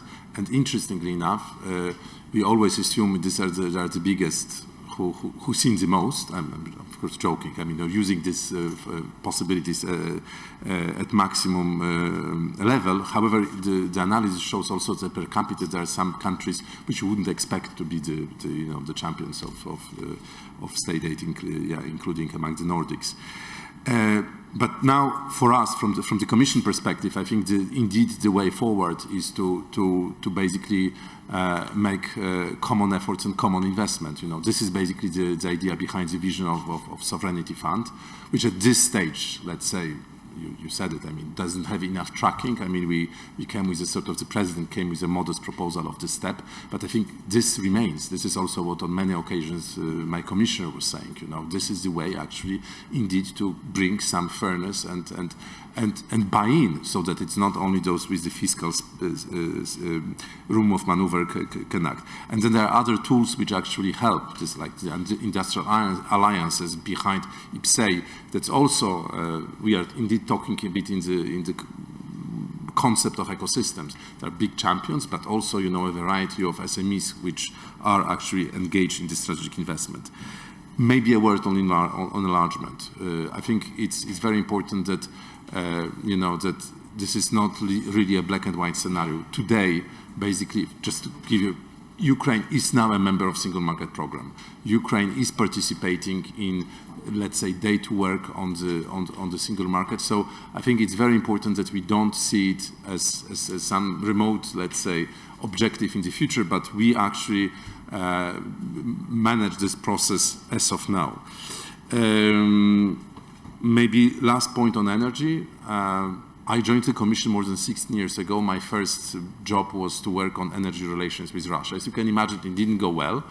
I do remember how this actually, I mean, let's face it, I mean, Gazprom was behind many efforts undermining basically creation of a true energy union. We made a big progress, and as again we see that these are the extreme circumstances that make us move forward, which is, for example, you know, common gas purchases, unthinkable before, or, you know, connection of Ukraine to the European grid, you know, again. So I think there is a lot to be done, but I think we are on a good track. Again, I would stop here. Again, thanks a lot for all these important questions.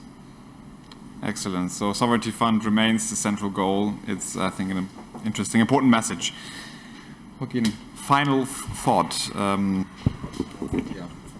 Gracias. Thank you very much, Tobias. Taking into account the different statements, I think they have all made comments on the objectives of moving forward within the European integration.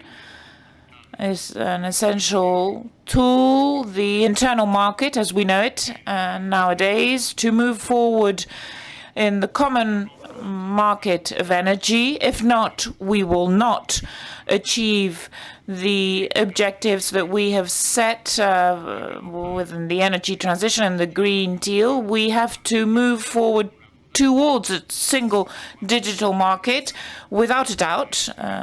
And as a representative of a telecoms company says, we need to move forward and also in the telecoms single market and not think that we are forever bound to having these national markets of telecoms.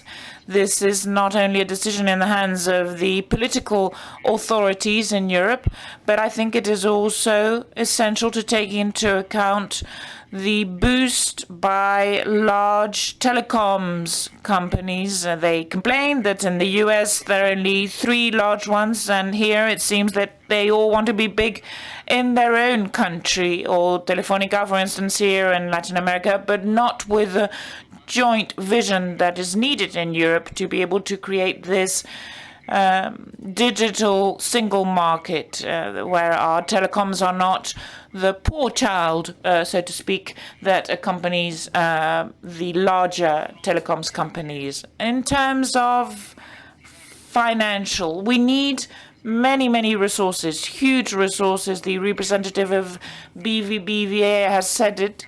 The banking union is still hasn't been completed because we don't know if the resolution mechanism in the case of banking crisis as we experienced in 2008, if the resolution mechanism has enough funds. Resolutions are mostly national when it comes to confronting a crisis of a specific bank and its balances. And of course, we have stalled unless we talk German in private. Why don't we have the third pillar operating already? There's no economic rational reason within the economic system to know why a national system of deposit protection were to be more efficient than a common joint system, integrated system, as with the capital markets. This is the end of this reflection. Industrial policies, there are many. I was talking to Jacob about this. I don't agree with some of the policies of the Commissioner Breton, who I met a few years ago. That was very competent, but was slightly protectionist. He still continued thinking along this line as European Commissioner, but also responsible for the good functioning of the internal market, taking into account, well, there's certain mismatch between protecting the internal market and other principles.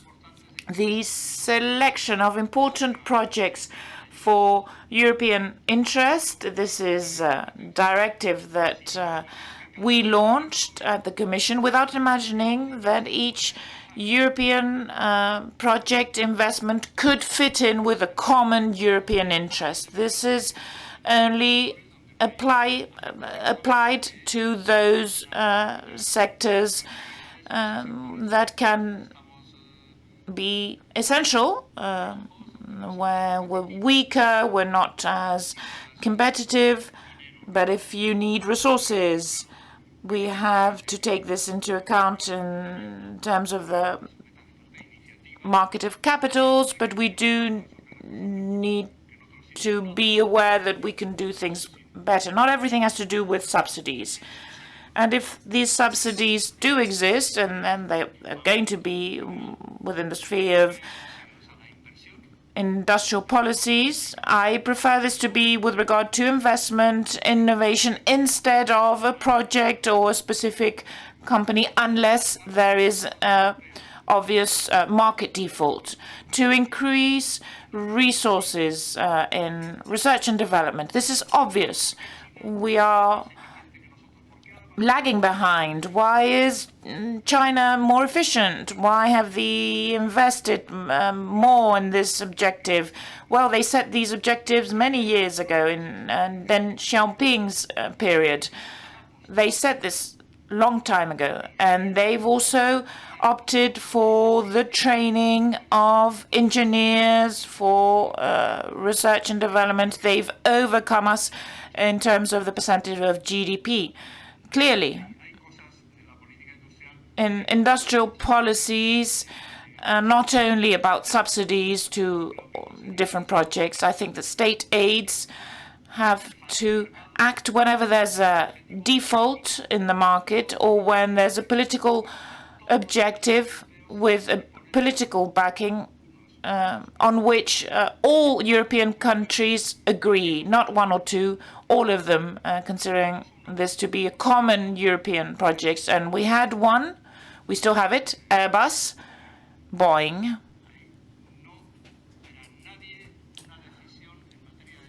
No decision was taken in terms of state subsidies of the European Commission, but it is a common European project. But not all of the projects can be common and European because we will destroy the internal market if we do so. There has to be an efficient industrial policy supporting the European project or industrial policies that can lead to negative reactions by our partners or distortions of the internal market. Thank you very much. And, well, there's only me and coffee between us, but just on the last thought, Joaquin, you mentioned sort of what should be the guiding rationales for guiding markets, perhaps. There's a market failure, of course, this has already been, but there's also political objectives that we want to achieve, and I think that's exactly the discussion I'm very keen on, the kind of political vision that we set ourselves. We need to unlock trillions in the global economy to master climate change, and we have similar challenges in Europe. This is not all about state aid, but really about a new vision for how industrial policy can also unlock private capital and integrate in single market under a political vision. The green transition is one. I think there might be others, but I think that was quite clear in this conversation that came about, that it's not just fiddling around the edges. There needs to be a real intellectual architecture change, perhaps, above it. That is certainly happening. We see it very much in policy, and bringing it all together, I think, is the challenge that the Spanish presidency also with its work on open strategic autonomy, for example. I think it really tries to tie certain of these loose ends together, and that's exactly the conversation we need. But in the next session, we'll have an equally important discussion about how we bring everyone into the political debate, because it can't just be decided on top, but very much needs to come from the bottom to have this buy-in that Joaquin just mentioned at the very end. So thank you very much for partaking, and for all the panelists to pitch in and to give their expertise. Thank you.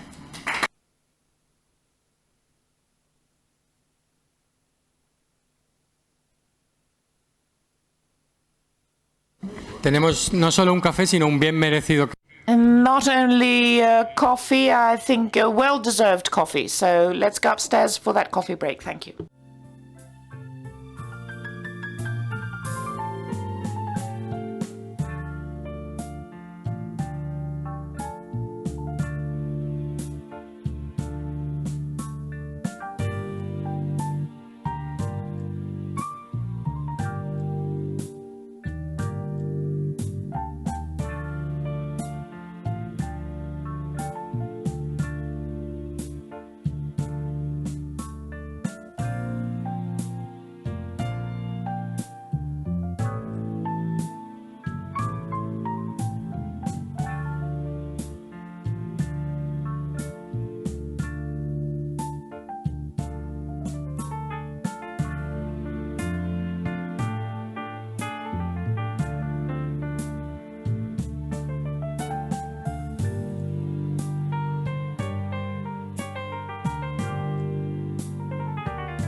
Bueno, vamos a ir tomando asiento para poder comenzar, por favor.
Bueno, pues vamos a dar...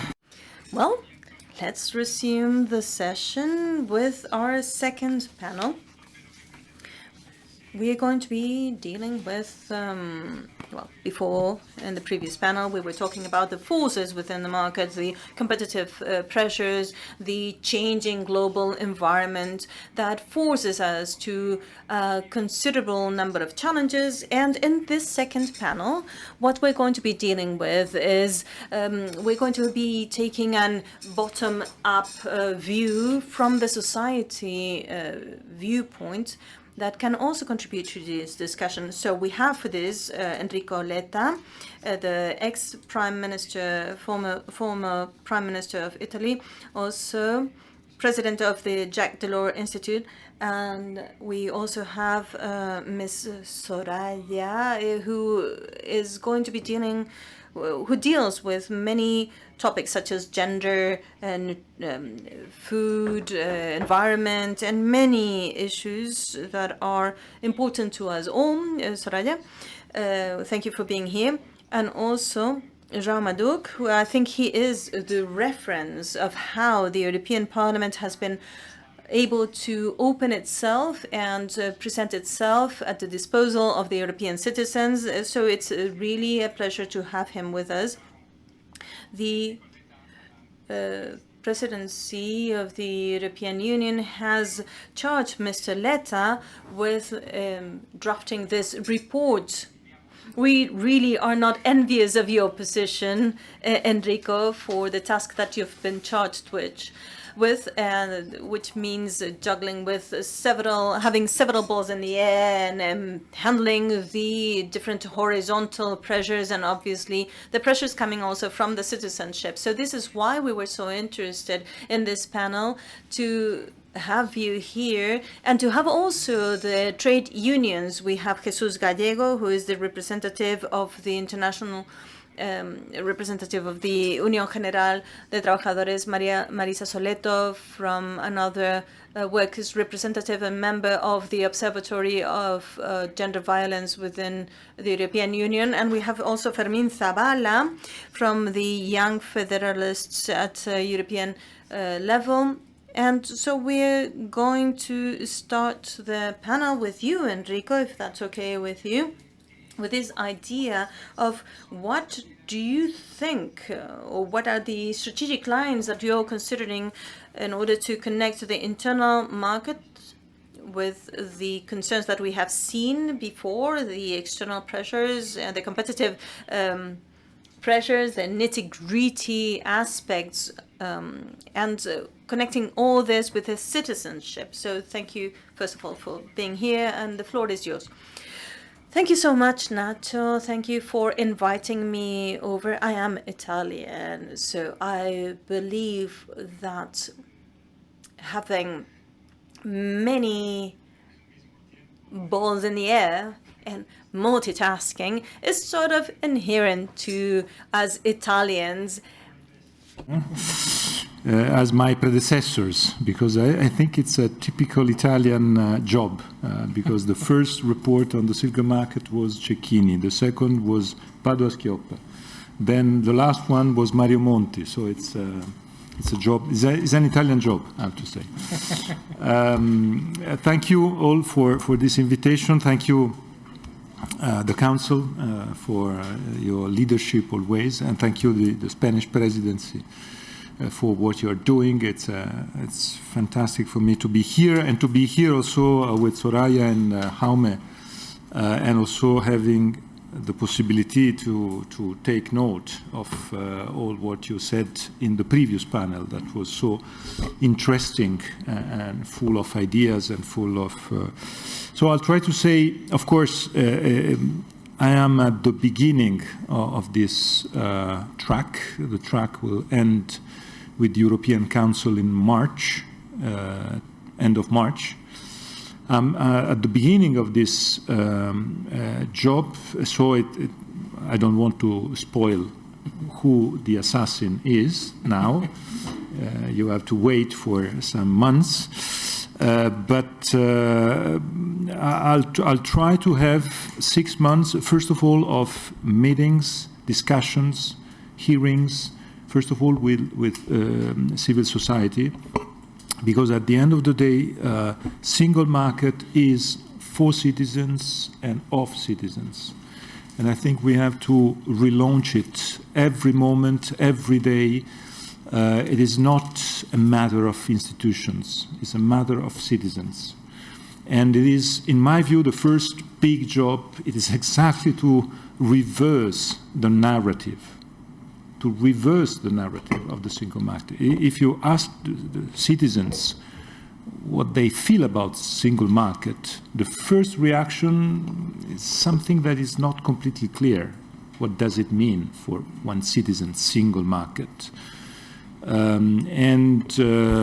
Single and market are not very, very attractive or sexy words.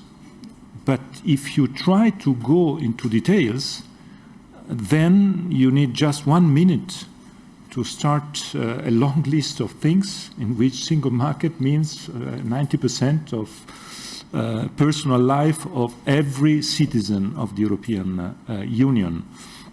So this is why I think the first big job is to reverse the narrative and to make attractive the single market. The second one, I think it's exactly the topic of our second panel today, is to try to be convinced, first of all, be aware that single market is a matter of future, it's not a matter of the past. That is not easy. That is not easy. Because there's also the idea that single market is something that, yes, we have to complete it, but with some fatigue, without big energy, because it is just a completion of something that we started 30 years ago. 30 years, it's a long time. And then with fatigue, because if we didn't achieve in 30 years some results on some topics, it's not easy to say that, okay, in the next 2 years we will be able to achieve what we didn't do in the last 30 years. So it is necessary also to try to avoid this, we say, fatigue of the single market or some aspects of the single market topic. I mentioned, for instance, all the topic that was present in the question before in the debate of one of the main topics, that is capital market union, banking union. That is one of the main leftover, I have to say, in the last years. And one third preliminary remark is the fact that single market is a never-ending story. When we say never-ending story, usually it's to say it's a mission impossible, it's something negative. In that field, I think it's something positive. It's a never-ending story because, first of all, single market is a method.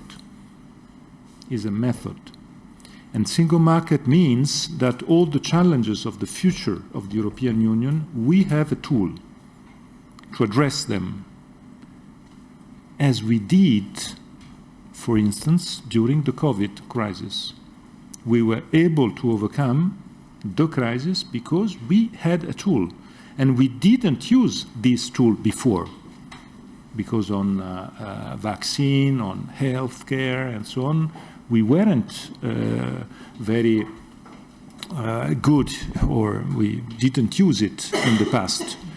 Then we did it because of the crisis, and it was the demonstration of the fact that the tool is good. We can use it, we have to use it, and we have to be effective and ready to use it. But it is a never-ending story. We spoke, or someone spoke in the previous panel about the digital single market. The digital single market was not the topic 30 years ago when Jacques Delors launched it. The future is the future of artificial intelligence. It wasn't a topic years ago. When we discuss today about consumers' protection, the role of consumers' protection on the single market topic was completely different before the online purchases. Today, with online, it's a completely different topic, of course. All the frauds online are different from the ones that we used to deal with in the past. So we know it's a work in progress, it's a never-ending story, it's the most important tool for all of us. With three big changes that we experienced in the last 7 years, and the three main challenges and the three big changes were first Brexit, second COVID, and third the aggression, the Russian aggression to Ukraine. First Brexit for two main reasons. First reason because Brexit meant the UK leaving, and the UK was one of the engines of the single market. The single market at the very beginning, we know, the single market was an aircraft with two engines. One engine was the Commission, and the other engine was the UK. It was the deal. This is what we understood as students. It was the deal between Jacques Delors and Margaret Thatcher, between the leaders at that time, González, Mitterrand, Kohl, and Margaret Thatcher, on how to have the green light for the euro. And the green light for the euro was the need to create a strong single market, the four freedoms, and so on. And the UK was in charge. It is not by chance that the commissioner of the single market during the Jacques Delors Commission was a British commissioner, because this deal was very clear. And so with Brexit, of course, we lost one engine. But at the same time, we learned and we understood how resilient, meaningful, strong is the single market for all of us and for Europe. Because at the end of the day, I think Brexit was a mortal challenge for Europe. Now I think we are forgetting what happened. But 7 years ago, we had a mortal challenge for one simple reason. We are having our debate in English in Madrid, and we are, I think, not English mother tongue people, but we're having it in English. The role, I would say, the cultural role, the strength of the UK is more than just 1 out of 28. when the UK decided to get in the European community at that time, it was a big push for the European community at world level. Because the idea that, okay, the UK, they get in, means it's a success. They are obliged to get in, so the message worldwide was the European community is a success. In 2016, the global message was exactly the opposite. The UK get out, so it is an unsuccess. They understood is a failure. And it was a mortal challenge. And we decided to survive because of the strength of the single market, because of the resilience, and I think also because of their mistake, big mistake, to say Brexit means no single market too. That was a lie, I have to say, because the citizens, they voted for Brexit, not for getting out from the single market. No way is in the single market without being member of the European Union. So Brexit, COVID, I want to be very short. COVID, we know, of course, very well the story of the fragmentation of the single market in the very core of the storm, in the very high of the storm, end of February, March 2020, and the disaster of this fragmentation in terms of, I give you just one example, a poll in my country, Italy, April 2020, who is the best friend of Italy in the world? Number one, the US. Number two, China. Who is the worst enemy of Italy in the world? Number one, France. Number two, Germany. That was the poll of the Italians, April 2020. Then we know then what happened. Next Generation EU, the single market of vaccines, and so on and so forth. Third, the war, of course. The war with all the big improvements. First one on defense industry, security, but also on many other issues. Of course, energy. We had in the previous panel a debate on that. Yesterday, we discussed it. Yesterday evening, there's an enormous problem there, how to complete energy union, because we know very well that part of the solution was a fragmentation of the energy union. You know what I mean. The Iberic Peninsula had, I would say, the capacity to respond to the crisis because the Iberic Peninsula took advantage of the geographical, I would say, isolation. And that was one of the reasons why the Italians said, oh, the Spaniards, they are always more intelligent than us. But energy union means not fragmentation, exactly the opposite, how to be together. So I want just to before ending up, to give you the main topics that are, in my view, at the core of this la quête du Graal, la recherche, how we say it in Spanish, el Santo Graal. But the Santo Graal means how to keep together the principles of freedom of the single market with a new, as Joaquin just said this morning, effective, successful European industrial policy. This is the key point. How to keep together these two big missions. And to do so, I think we have, first of all, to deal with what does it mean, strategic autonomy, and how can we have an effective strategic autonomy. Until now, it's a discussion, it's I would say, a problem of narrative, of vocabulary, open strategic autonomy, or just strategic autonomy, sovereignty, European sovereignty. There's In Brussels, we are very good in this vocabulary discussions. It's a fantastic place. There's the topic about competition. I refer to my master, my teacher.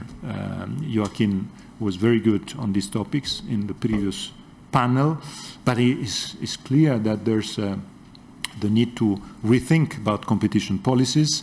There's a geostrategic dimension of the single market that is linked first to the trade partnerships of the future of the European Union, of the present and of the future, but also to the enlargement.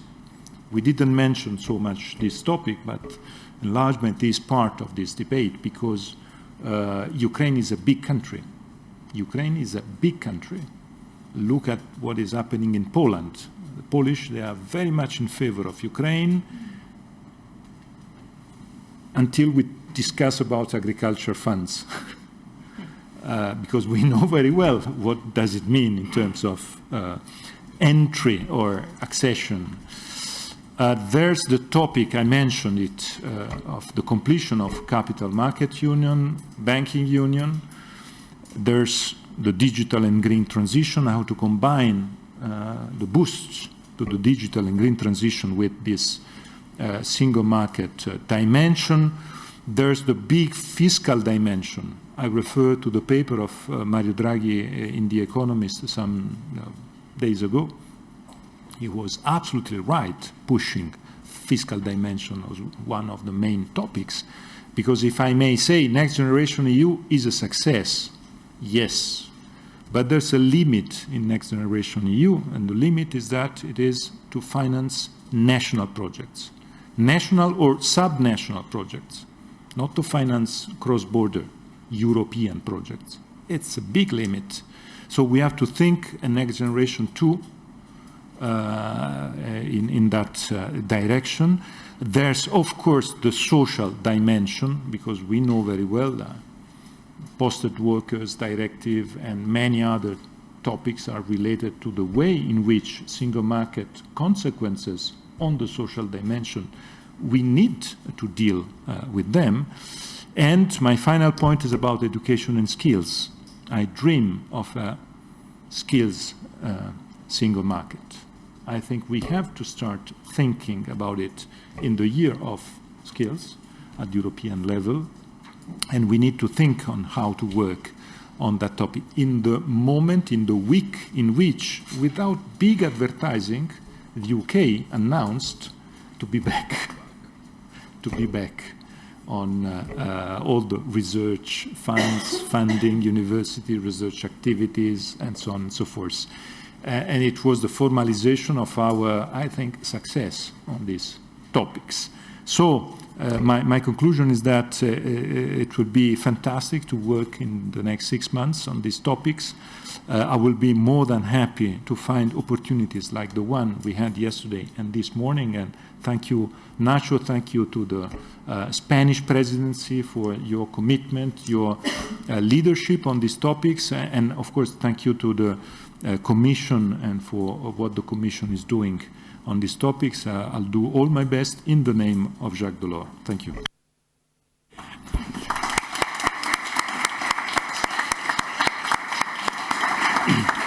Muchas gracias, Enrico. Pues, Thank you very much, Enrico. Jaume, I was thinking that maybe we can start by talking about what we see looking forward and what we plan to do, and then we can maybe start listening to what the people want to do. So Soraya, we can start with you. There have some inequities have been mentioned regarding the quality of food, for instance, the Nutella quality has been mentioned in the Eastern and Western countries in Europe, and apparently we have discovered that there are consumers, first-class and second-class consumers, but I am sure that the work that you carry out in your commission goes beyond that, and we are ready to hear what you have to tell us in this regard.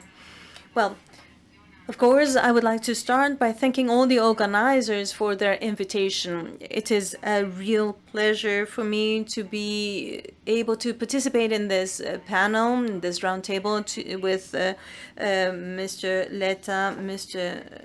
Dutch, and I would like to take up this thing that you have mentioned of the things that were not there 30 years ago. We need to understand that the single market is a matter of the future, not the past. And one of the things that didn't exist or that we didn't consider 30 years ago was the environment, the need to tackle this project was not so clear. There was a report from the panel on the environmental issues from the United Nations that warned us about what was to come. But the climate emergency is nowadays a reality. Sometimes this is not very well understood to its full extent on the side of the citizens. And obviously, we are responsible for this. I think scientists are fulfilling their duties in this respect. And I think there is some confusion about what this entails. And the Green Deal now has been the political agenda of the Commission. And I would like to pinpoint as one of the key elements that we have transformed our economic agenda into we have turned it into the true economic agenda of the Commission. The main goal of turning Europe into the main continent with zero net emissions, carbon emissions, has represented or has entailed a great number of measures that have been tackled with over this period, and they're certainly crucial for the single market. The Green Deal affects all sorts of fields, from the way we produce to where we extract the resources, the energy in order to produce. And throughout this period, I believe that we have become the parliament that has been the most active in the world in terms of the environmental issues. Many acts have been passed in the past 5 years.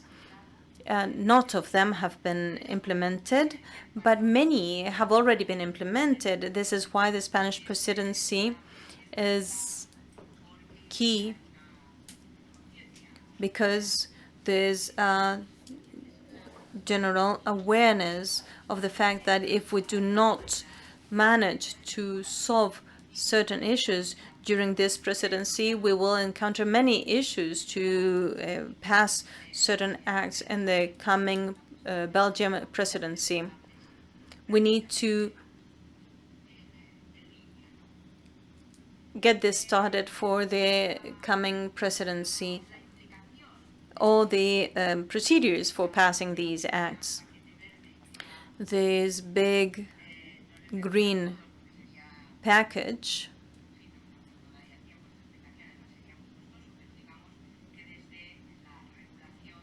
includes things such as the regulation of the European emission market, the introduction of the efforts directive for those industries that are dealing within the emission trade sector, also regarding the building sector for housing. We want to involve all sectors in order for them to be a part of this initiative regarding the taxation of the carbon emissions at border level. Also, when it comes to our trade with other markets from where we import a great amount of resources so that these external markets fulfill the same standards that we have to comply with within the European Union. It also involves the reform of the electrical market.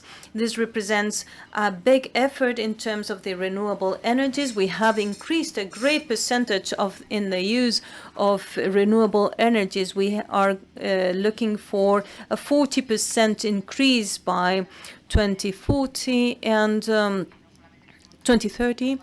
We need not only to be able to produce more renewable energy, but we also need to be able to improve our electrical connections, which is key in order to sustain a high percentage of renewable energies that are that can back the other sources of energy in case of failure. So, for instance, when there's a lack of wind energy sources, we should be able to interconnect ourselves to other sources of energy. For instance, the hydraulic energy. I always give as an example Denmark, for instance,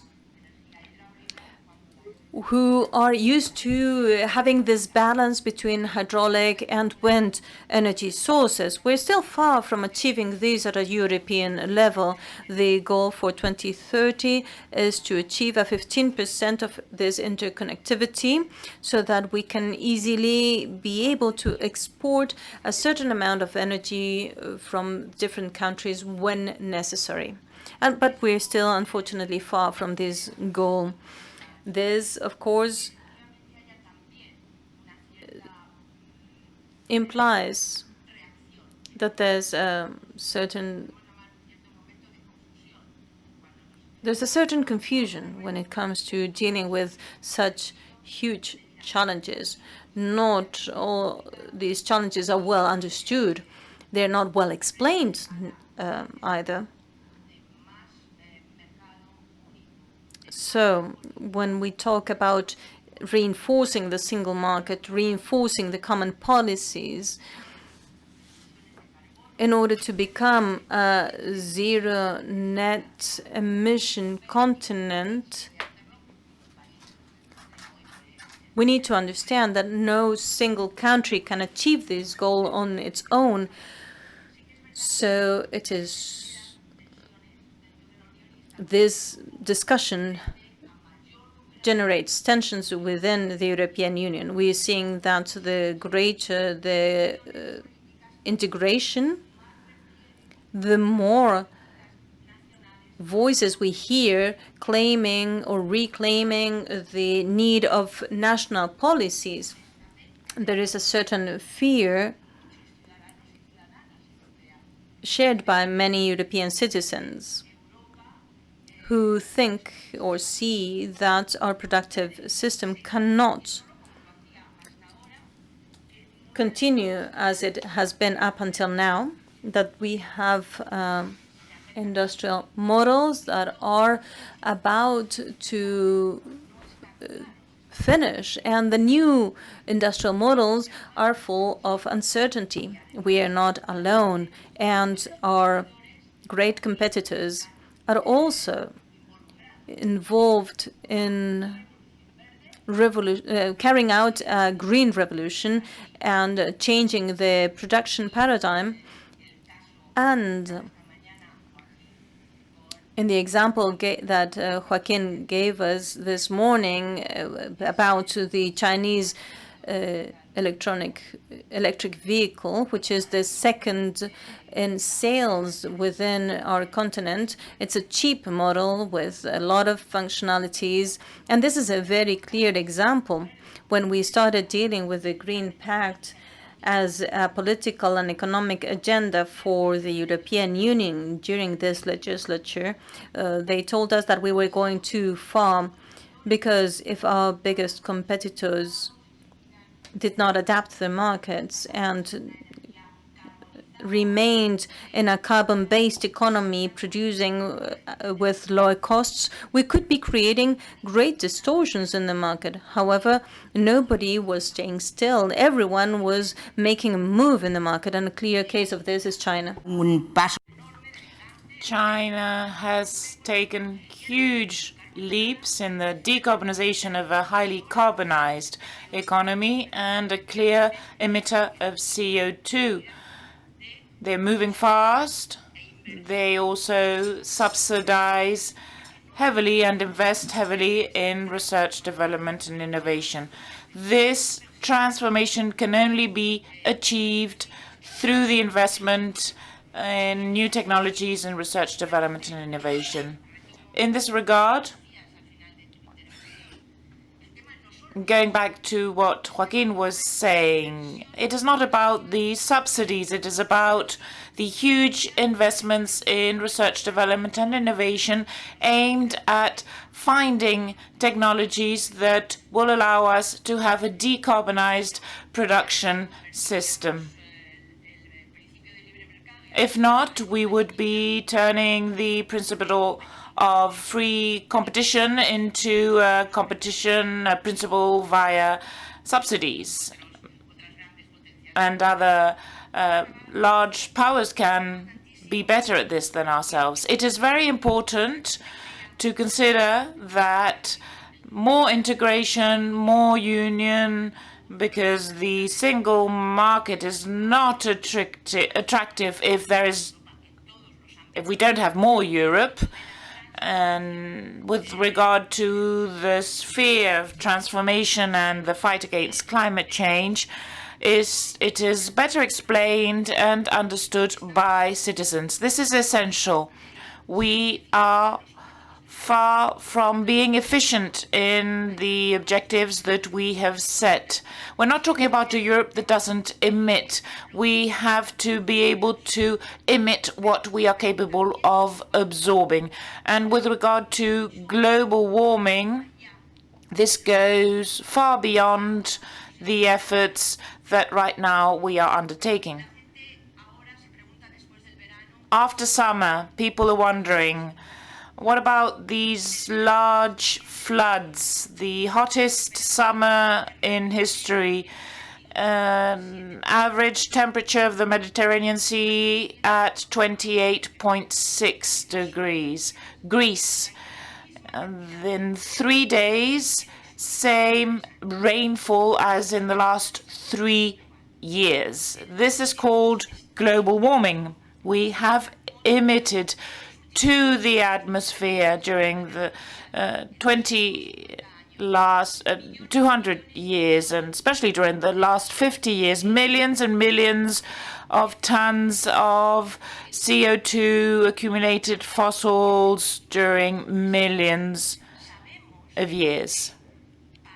We know that to emit less will not mean that the planet would stop warming. 25% of the emissions to the atmosphere are going to remain there forever, and more than 15% will need more than 10,000 years to be able to disappear. This is the current situation. For this reason, the responsibility of moving forward more efficiently, in a more collaborative way, is the largest responsibility, in my opinion, nowadays. Science is clear. Politicians, not really that much. There's a huge political irresponsibility, and this movement is going forward. If people don't understand, if people don't know why all of this is happening, confusion, fear, the lack of legitimization of institutions, young people are asking for more action, more bravery, and in the face of this, we are seeing important obstacles. Let me finish my presentation we're playing with the planet. We're using dice. We've had the film Oppenheimer this summer. Einstein was sending a letter. I can't really believe that God is playing with the planet, playing dice with the planet. It seems that now we are doing the same. Climate change is produced by human action. The European Union is giving the right answer. It has an implication in all our policies, and it sets the future of the European Union in the next years, taking into account the geopolitical relationships that exist. And I think I consider that citizens are now asking the right questions. Where are we? What are we going towards?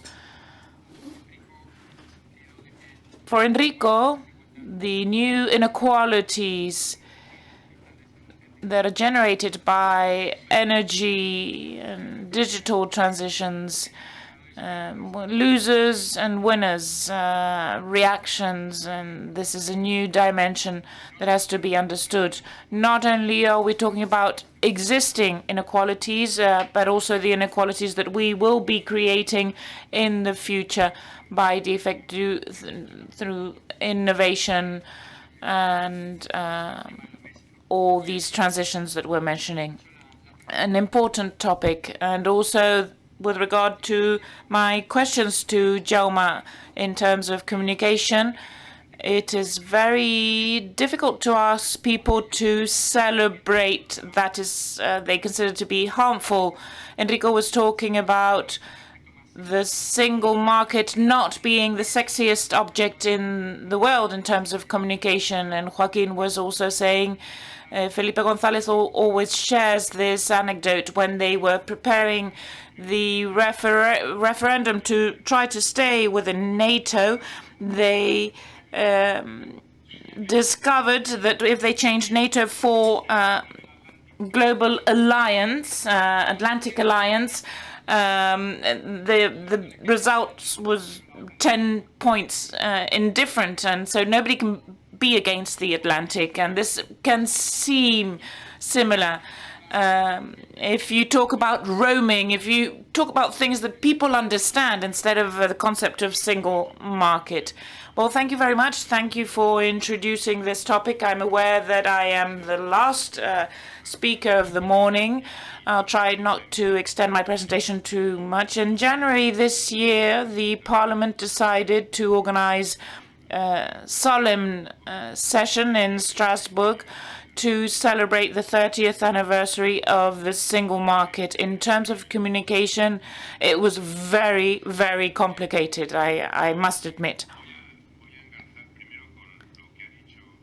Regarding Enrico's intervention, we have to change the narrative, and what the Minister for Foreign Affairs mentioned this morning, and this report by the Commission, the single market is not a purpose on its own. It is there to be able to improve the well-being of people. And for me, this is essential for the narrative. It is not an end in itself, of course. It is a means, in my opinion, to be able to move forward in European integration. This is probably the most powerful tool, together with the euro, to be able to, of course, improve the well-being of people. It is true that for this second reason, there's an important part of the measures that have been implemented within the framework of the single market have to do with the protection of data, of consumers, of the environment, of technology, but also the many improvements for social matters, education, and of course the mobility of citizens, related to different policies that are very beneficial for younger people. Allow me to remember the humanist part of the internal market has to do with the Spanish contribution when the Treaty of Maastricht was being negotiated. The country that presented a document to be able to add elements related to education, culture, social matters, the media, film programs. All of this is related to an effort undertaken by Spain to give the internal market a sort of closer appearance, more closely related to the interest of citizens. And we talked about this here in Madrid at another meeting, and we realized that the generation that has really experienced the benefits of the internal market is the most Europeist, more European generation compared to other previous generations in Spain, even in comparison to generations that accessed democracy, etc. So the internal market plays a role that we haven't been capable of visualizing ourselves. But considering that I mentioned youth, now, considering that we are planning the internal market of the next 30 years, we have to consider which priorities and how we're going to be marketing these priorities, making them visible. Two are given, one the environmental transition and the other one the digital transition. Going back to the narrative, I think that in some cases communications can be made easier just by changing some terms. For instance, I don't really like calling citizens consumers. Of course they consumer, but the policies that protect consumers, at the end of the day, they just protect people. And maybe consumer is a more technical term. And if we talk about citizens, it is a more political term, I would say. Let's talk about citizens to understand the true impact of the single market, those who benefit from the positive impact. We mentioned this morning the 13 million Erasmus students, but this goes beyond being able to study abroad, to get studies recognized, to be in internships, and to feel at home. And when you go to another European country, you feel at home. You don't feel as foreigner as you did 20, 30 years ago. Healthcare, life, all of this can even take you to create your own family in these other countries. For me, there's a but here. We have to avoid utilitarianism. The perception that the European Union is only important in terms of specific advantages. This is a limited approach, and it's difficult to market. In 1957, the economic community was not set to eliminate obstacles or to eliminate roaming, or so that one day in the future, 60, 70 years later, the common charger would exist. On the contrary, by eliminating barriers, we can create a community of people. How do we do this? Eliminating these barriers, going back to what the minister was saying. It is not an end in itself, it is a means.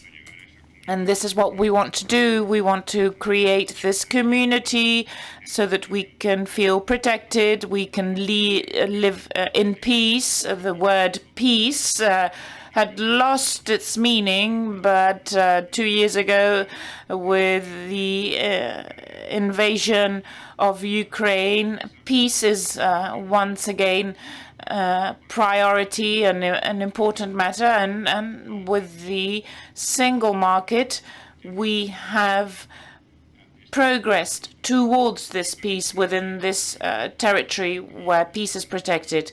And I think this has to be part of the narrative in the next years, especially taking into account the debate on the enlargement, the internal reform associated to the enlargement. All these topics will be important once again. And I think that when we talk about single market, it is important not to forget about the social aspects that are very important for younger generations, people who will be facing a more unstable world with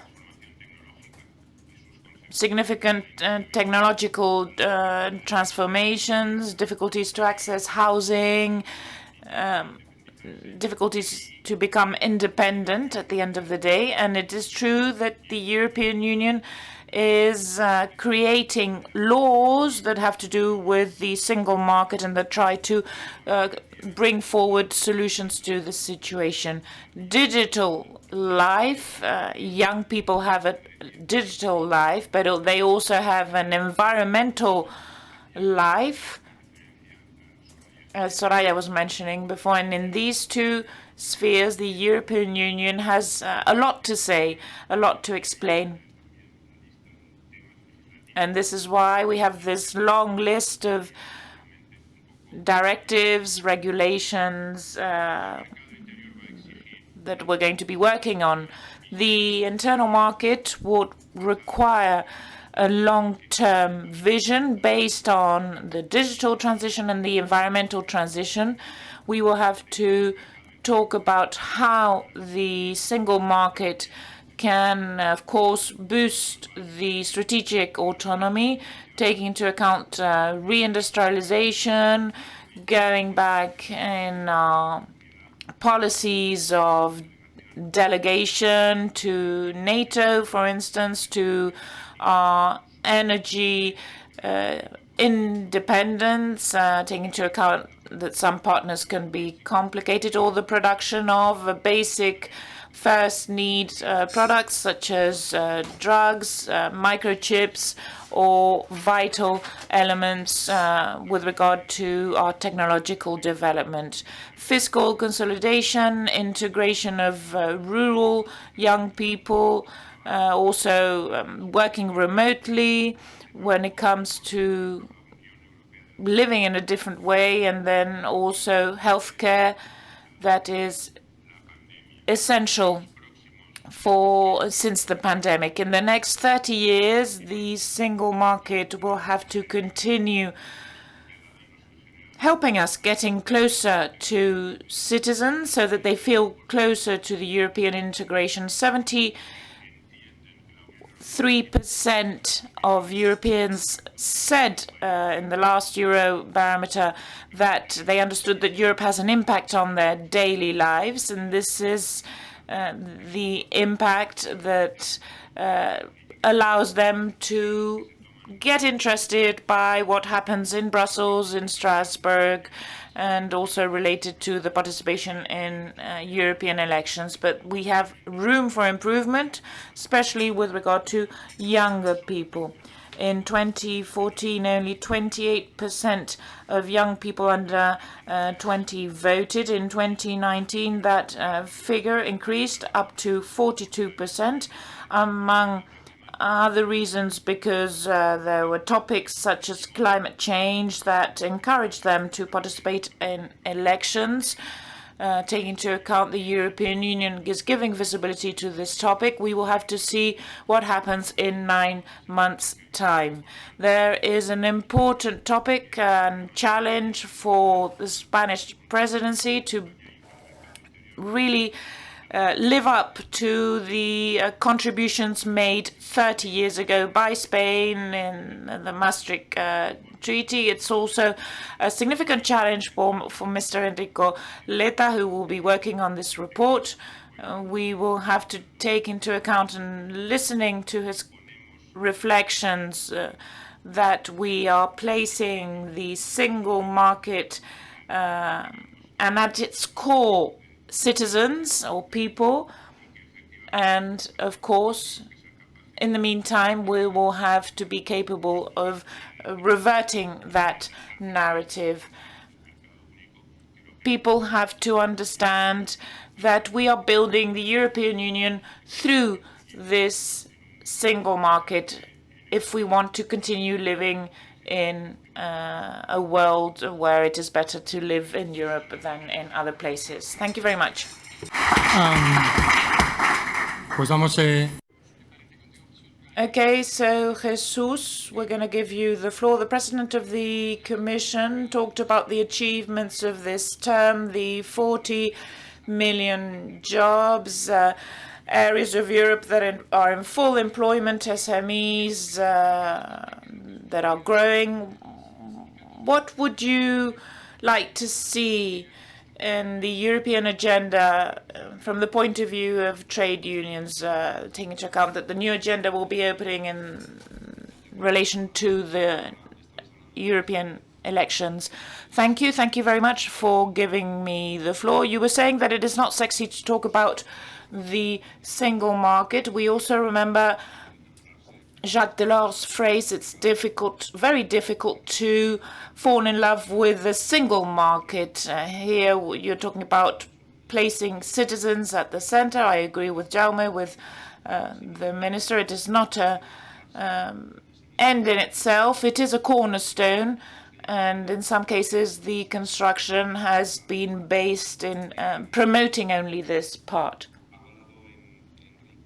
Enrico was talking about fatigue. Maybe we can talk about crisis or the limits to the viewpoint of understanding the system or the market. It is true that there is a certain level of prosperity, but this prosperity hasn't reached everyone or all regions. Some prices have gone down in certain places, but that might be associated to more contamination or lower wages for workers. I wanted to make a few comments. You were talking about a change of narrative.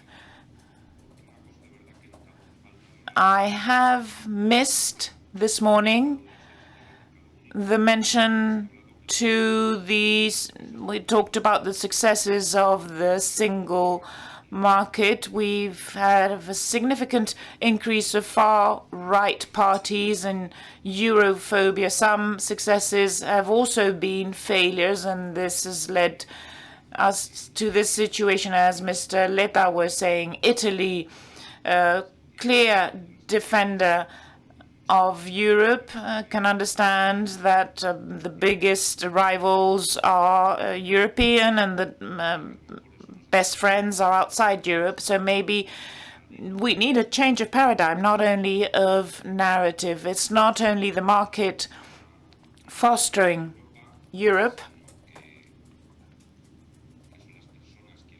People are there and they have to feel the benefits, and they can even, in some cases, act to destroy what has been created. In terms of this narrative, and we have to admit that there are certain indicators from trade unions. We are perceiving that we're going backwards in some spheres. I'm just going to give you 3 examples. On the one hand, public procurement that amounts to approximately 14% of the European Union's GDP.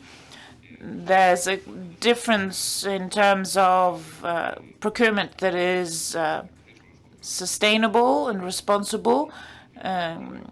also associated to collective bargaining, to be able to apply one of the directives that has been passed recently as minimum wages and reinforcement of collective bargains. It has to be applied at 80%, but we can see that in the indicators of the single market, not more than 80% are being awarded to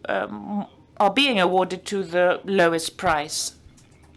The emergency instrument for the single market, recently passed, contains elements that states that the Commission is attacking collective rights of workers, such as the right to go on strike. When it is questioned, this right is questioned, this can lead to a crisis, a potential crisis, and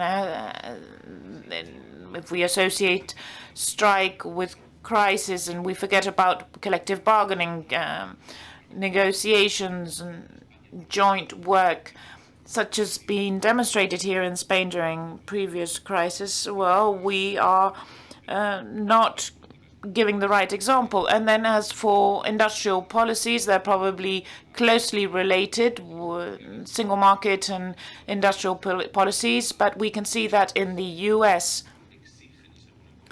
it is demanded according to the IRA, that jobs fulfill certain requirements. We cannot be creating jobs with bad working conditions. There is the right to belong to a trade union, collective bargaining, etc. And there's been no boost to improving some of these situations and measures here in Europe. Negotiation is essential. We cannot leave anyone behind, and we can see that this is a source of Europhobia. In many factories in Germany, there are more and more voters of the far right. So these were a bit the reflections that I wanted to show. Marisa, yesterday also the President mentioned and celebrated the Istanbul Convention and the directive for the transparency, and also to enable these achievements in terms of the salaries. But I think there is an agenda before us, and there are certain concerns from your side that we are happy to listen to. Well, thank you. Thank you for having us here, first of all. And I also believe that I work in an organization that deals with inequalities and the position of men and women in the sharing of the wealth and the power between men and women. And once that you put on the table the social dimension, I believe that people are not consumers. We are more than that. And it's very difficult to fragment us, despite the fact that very often the debates forces us to use the terms of the rights of the consumers or the rights of the workers. Maybe what we need to consider is that the social dimension has to do with the rights of people. And to the extent that we are considering the building of a single market with with economic partners towards the industrial policies that might be presenting some difficulties in ensuring the rights of women, for instance, I find it hard to understand. So I believe that we need to establish alliances that are geostrategic, that are economic, with countries that are actually putting difficulties when it comes to recognizing the human rights. So from the feminist movement and the European feminist movement, there are certain debates that have been on the table regarding gender violence and also topics such as prostitution, the defense of sexual and reproductive rights, etc. So from that viewpoint, what we call the social dimension of the market, aside of contemplating all these package of rights, we need to ensure that it's not source of discrimination and inequalities for certain communities. It is clear that the opportunities for women in Europe and in Spain are somewhat deficient still. And there are models that we need to pursue. There are certain countries that have already developed such a model.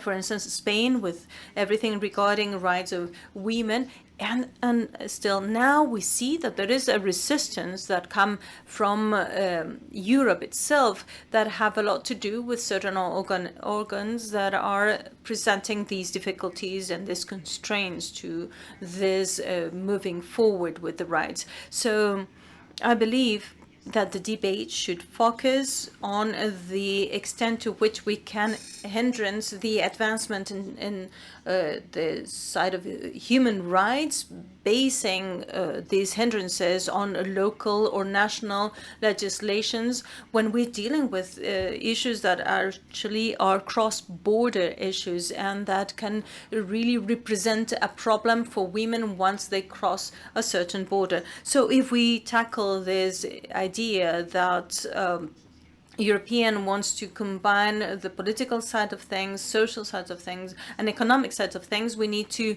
really establish those common bases that we all have, and we need to understand that this economic progress needs also to improve the life of the workers around Europe. And for all the debates that we have had regarding gender violence, we see that there's certain geostrategic and geopolitical context that makes me wonder to what extent certain positions regarding the protection, the national protection can be related to these inequalities, and if we might be able to focus on the things that we want to defend. I bet on a economic growth model that does not leave anybody behind, that can actually share the wealth among all the citizens, and that is also capable of redistributing the opportunities derived from economic growth, in particular that of women, which is where my field of work, but also with regards of other communities and groups of population that are more vulnerable, and that we should take into account looking forward. Fermin, you have the floor.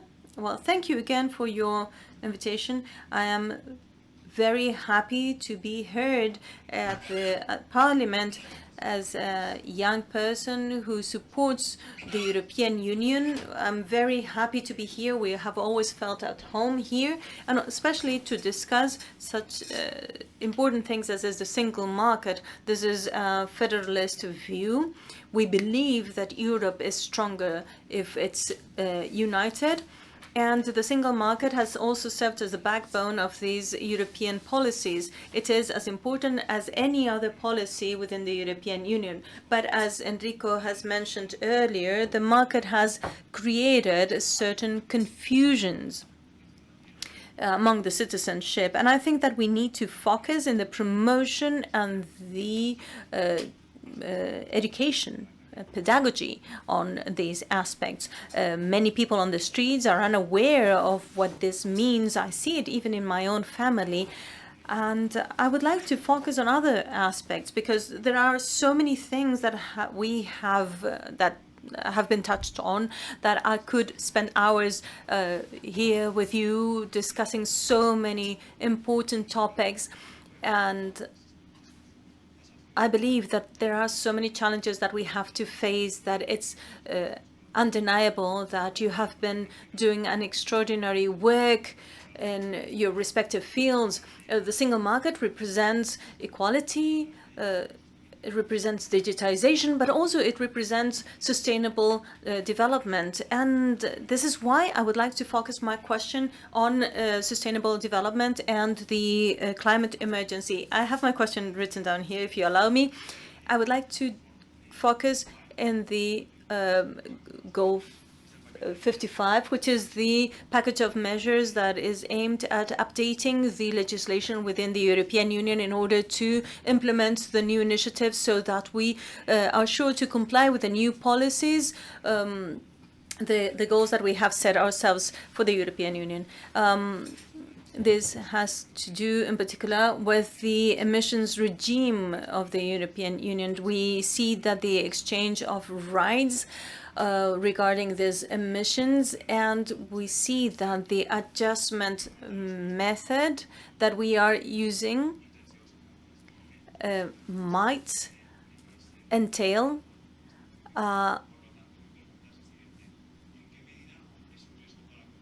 my question is precisely to what extent this is a risk for the European Union, or will it be actually a way to stop certain emission trade?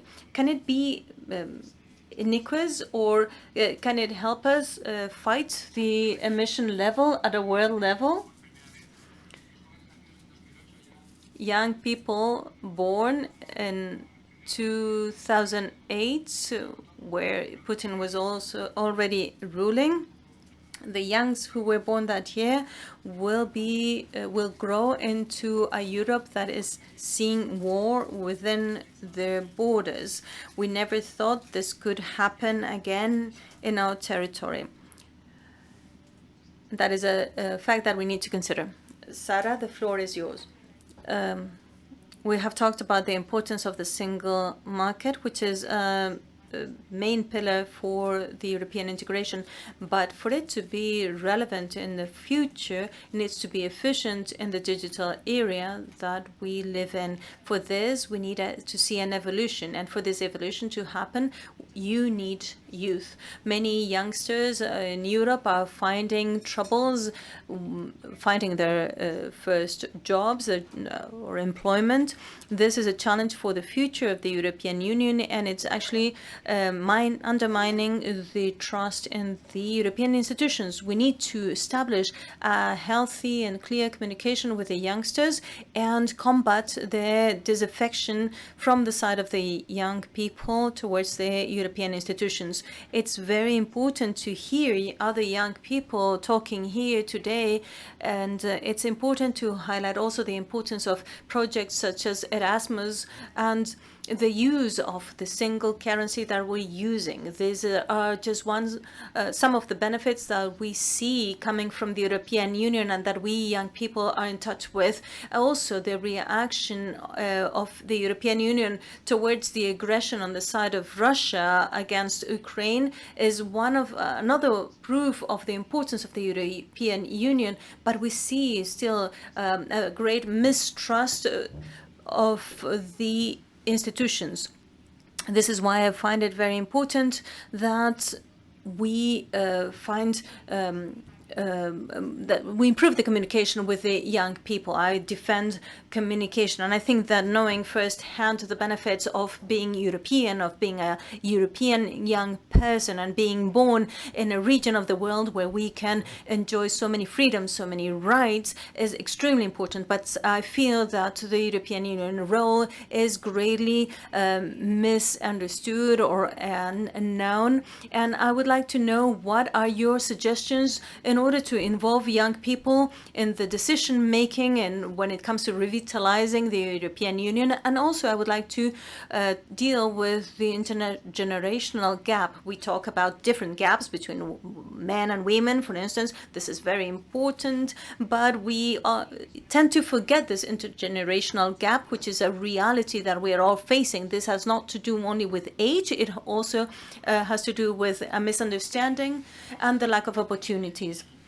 Well, we are a bit late, and we love Enrico and that he's here, but we don't want to keep him here because he misses his flight. So we would like to speed things up. And we have also Mr. Navarro, who is going to be in charge of wrapping up and closing this panel. So I would like our panelists to respond very quickly to some of the questions that they have heard, and so that we can move towards the closing of these sessions. I think that you might want to deal with the intergenerational gap, and also I think, Soraya, that you can answer a couple of the questions that have been asked now.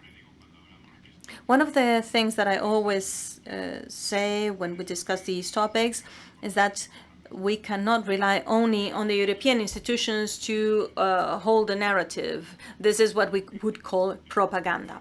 We need to occupy the space of the people who should be doing this communication, who should be in charge of this communication. That entails many intermediaries between what's going on in Brussels and what's happening in Brussels, and all the people who might be interested in the decisions made at the European Union level. But we see that there is a greater politicization of the European Union, and this politicization sometimes makes the actors contradict themselves or convey confronting messages, and this affects both policies at a national level and at a European level. This entails with the skepticism that has been mentioned. I think that the important thing now is what we're still not been able to achieve up until now. The European Union is a work in progress, and many people believe that there are certain things that need to be solved at a European level, but we are still not prepared sometimes for dealing with all the topics that the citizenship would like us to give a response to. I will start with the more technical question regarding the changes in the emission regime and the approval of a new mechanism for adjustment of the emissions at a border level. When it comes to the emission market, we have made a reform to the existing regulation. It involves the payment of a certain amount for the emissions that you're generating. So in order to reduce the amount of emissions, our goal goes beyond that. We are more ambitious, and we want these emissions to be reduced within the affected sectors up to 62% by 2030 with regards to the emissions that we saw in 2005. Transport and farming and building and SMEs are not included in this package. There's another mechanism for the adjustment at the border level that states that beyond the outside borders of the European Union, how can we act regarding the delocalization of the production of certain products, that is to say, those things that do not want to be subject to the limitations of emissions that we have within the European Union and go elsewhere to produce. And therefore, they avoid paying the amounts that they would be paying within the European Union. So the same things that we are demanding of the companies that are actually producing within our territory with regards to the emissions that they need to reduce, we need to implement the same mechanism to the external parties that produce outside our borders. These are two mechanisms that need to work hand in hand, that favor also and promote also the European companies to work, to operate in a leveled field game compared to companies that are from outside the European Union.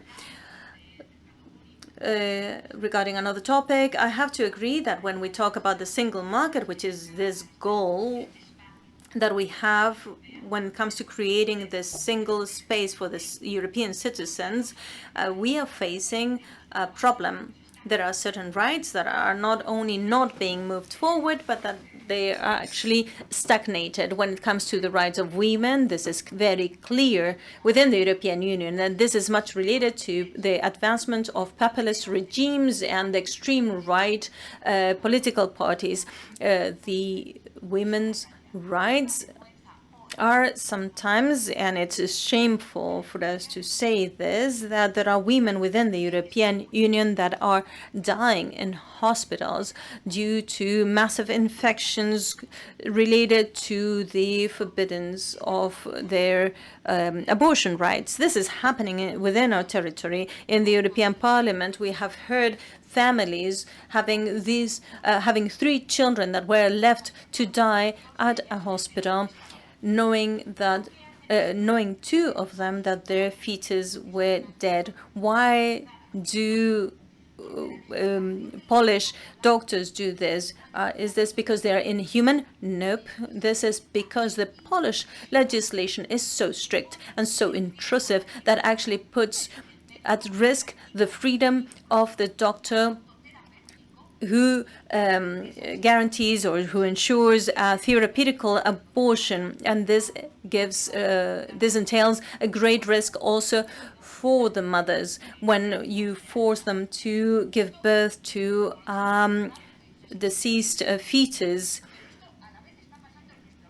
This is actually happening in Europe, where we are discussing all these values and all these rights, etc. And it's undeniable that the threat for fundamental human rights, which are actually part of our legacy in Europe, start with women, but they do not stop at that. So we do have a problem right now in the European Union, where we see an internal threat for liberal democracies. I think there are many issues related to communication, to other aspects, but we also have serious problems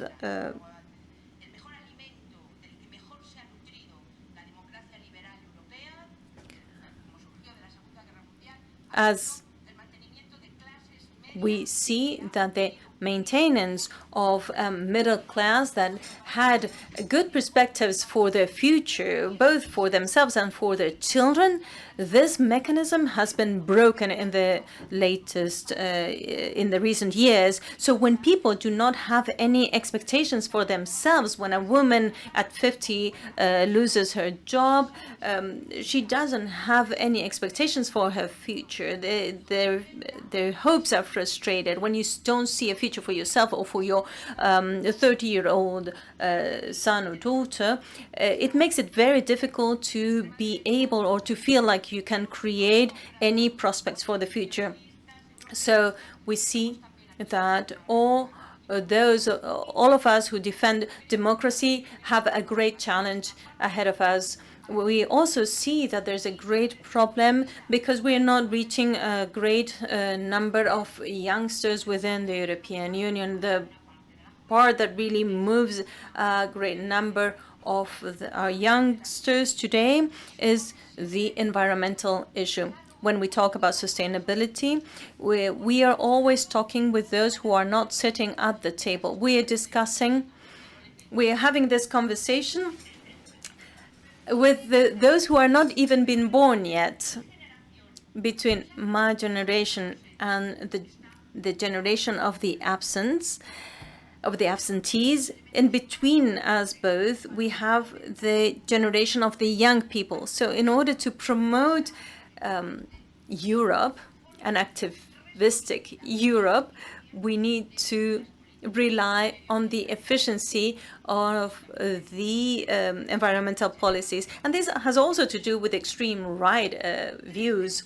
In the European Parliament, we have to hear every day, at least 3 times, that we, the people who hold the same position as I do and who defend environmental policies, they speak of us as defenders of criminal environmental policies. And this is a reflection of what's going on in Europe at this time. And we do not talk about this. We talk about polarization at a national level when the government in charge has an interest in discussing this. But we do not talk at a European level of what is under and behind these positions that are taking steps further every day within the European Union institutions. I found it impossible to cut you short, so that's all right. I think we have to listen what Pascual Navarro will say, so I will leave room to him and to thank him very much for what the Spanish presidency is doing. I want just to mention 2 points. One, what Jesus Gallego just said about social dialogue. I think it's one of the most interesting part of the speech of Ursula von der Leyen on the State of the Union was on this part of the social dialogue, mentioning Jacques Delors, Val-Duchesse process 30 years ago, 35 years ago, and I think we have to relaunch it for a very simple reason.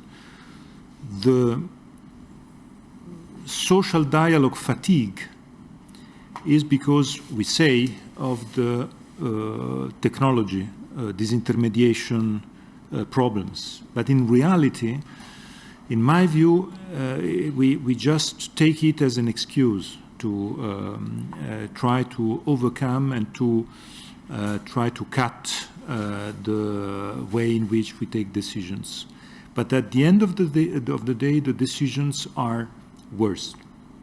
The way in which we take decisions with a bad social dialogue brings us to have worse decisions. And we have to be very, very proud of the fact that spending time is not on social dialogue, is not wasting time, is gaining momentum, is gaining strength, and in my view, it is one of the main points of the skills or the, I would say, training for the political leaders of the future. We have to know that it's not cutting the time to the social dialogue that is something bringing us profit. It's exactly the opposite. And one just final comment on what Jesus Cordero said about the intergenerational subject and what Sarah said also on that. I have to say that I think that the demographic imbalance of Europe and for the future of Europe is one of the main subjects. And the demographic imbalance is not just a way to say we will have less children in our societies, so we will have a problem for our future. Is also the priorities of today's decisions. Because if we have an electorate that is with an average age that is completely different from the one we had 40 years ago, it is clear that, for instance, the way to cut debt or to avoid to having more debt, the approach will be different. It will be different between a young generation or an older generation. I always say that in my country, when I was born, 900,000 other children were born in the same year. Today, 400,000 children. So I think the problem is huge, and we need radical reactions. I have a radical reaction in mind that is, for instance, giving the 16 the right of vote. In my view, is one of the reactions. I know there are many counter arguments to that, but please tell me other ideas if it doesn't work. Muchas gracias, Enrico. Thank you very much, Enrico. We are now going to thank the speakers, the companies' representatives that have attended the session, also those who have followed this via streaming.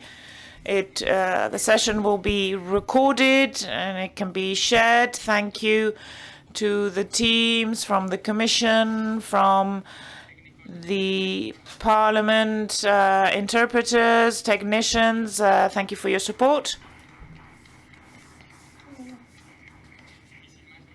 And without further ado, I would like to give the floor to the Secretary of State for the European Union, Mr. Navarro. Thank you very much, Nacho. Just 1 minute to make some closing remarks. It is always nice to have a formal conclusion, not only because of the recording, but it, gives it more importance from the point of view of the Ministry for Foreign Affairs. I'm not going to go into the details of what has been said. The Minister this morning mentioned the main reflections in the framework of the Spanish presidency regarding the single market. I just wanted to make two main comments. On the one hand, with my collaborators, thank you for your effort, Alejandro, Ricardo, Marcos, Maria. Thank you for your hard work to prepare this seminar. It's been extremely interesting to see how the internal market allows us to speak about almost anything, and with reason, because it is the foundation for movement, free movement, policies, and then we can start talking about accompanying policies, etc. But going to the core, for those of us here in Spain who work with the single market, it is the core of the European Union. Without this core, there is no European Union. This is clear. The Union is the market. It is much more than just the free movement of goods. We've got the 4 fundamental rights and the policies. And I've seen that some of you have insisted, or the Commission services have insisted on the fulfillment of the internal market. Those who are responsible for this market, such as Joaquin, have talked about competition and the 4 freedoms. How do we perfect, complete, improve the internal market? Some have mentioned this. The Commission's president has mentioned this too. It has to do with the competitiveness of economy. She hasn't mentioned the internal market in her presentation, but this is the debate that is being held right now at the European Council and the Council. Competitiveness. Going back to also what Enrico was saying, we have to debate on the foundations of the internal market, and also we have to debate on the competitiveness. These will be the 2 pillars of his report. An improvement of the internal market, and also how to face the challenge of competitiveness. And also this morning in different interventions, different presentations, you have focused on citizens. Laura has mentioned consumers, others citizens, young people, how young people are involved and participate in the internal market. This seminar, thanks to Nacho's support, the CCCR, this was the aim, a reflection by Spain on the internal market, to give you the opportunity to listen to what we have to say on this matter from Spain. This is our contribution. I know that you're going to be hearing many other stakeholders. We will see each other again shortly. We will listen to your presentation at the Competitiveness Council. Thank you very much for accepting also on behalf of the future Belgian presidency and the current Spanish presidency the drafting of this report. Spain has always backed the internal market, and I really feel the pain when others say that it's been the Commission and the UK. No, we were there. We were in the periphery, but we've always backed this project. And also, since the UK accessed, we have fully backed this project. So thank you very much. We hope your report will come out. We're eager to read it. And not only do we need reflection, we also need action. We need specific proposals. Some reports just bring forward more reflections, but I think right now we need to focus on actions. More activities have been organized, the industry days, SMEs, different events in Bilbao, in Malaga, the councils. Thank you very much again for coming here. Thank you, Nacho, for the organization. Thank you to the attendees and participants. And thank you, everyone. See you soon.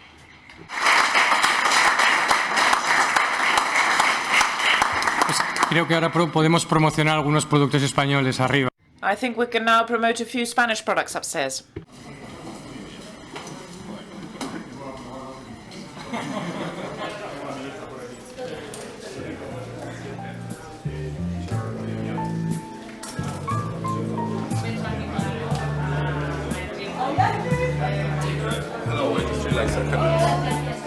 Sorry, no, please. Please go. Please go with the president. Mr. President, on behalf of the State Secretariat for the EU, Thank you very much. for your participation. Thank you.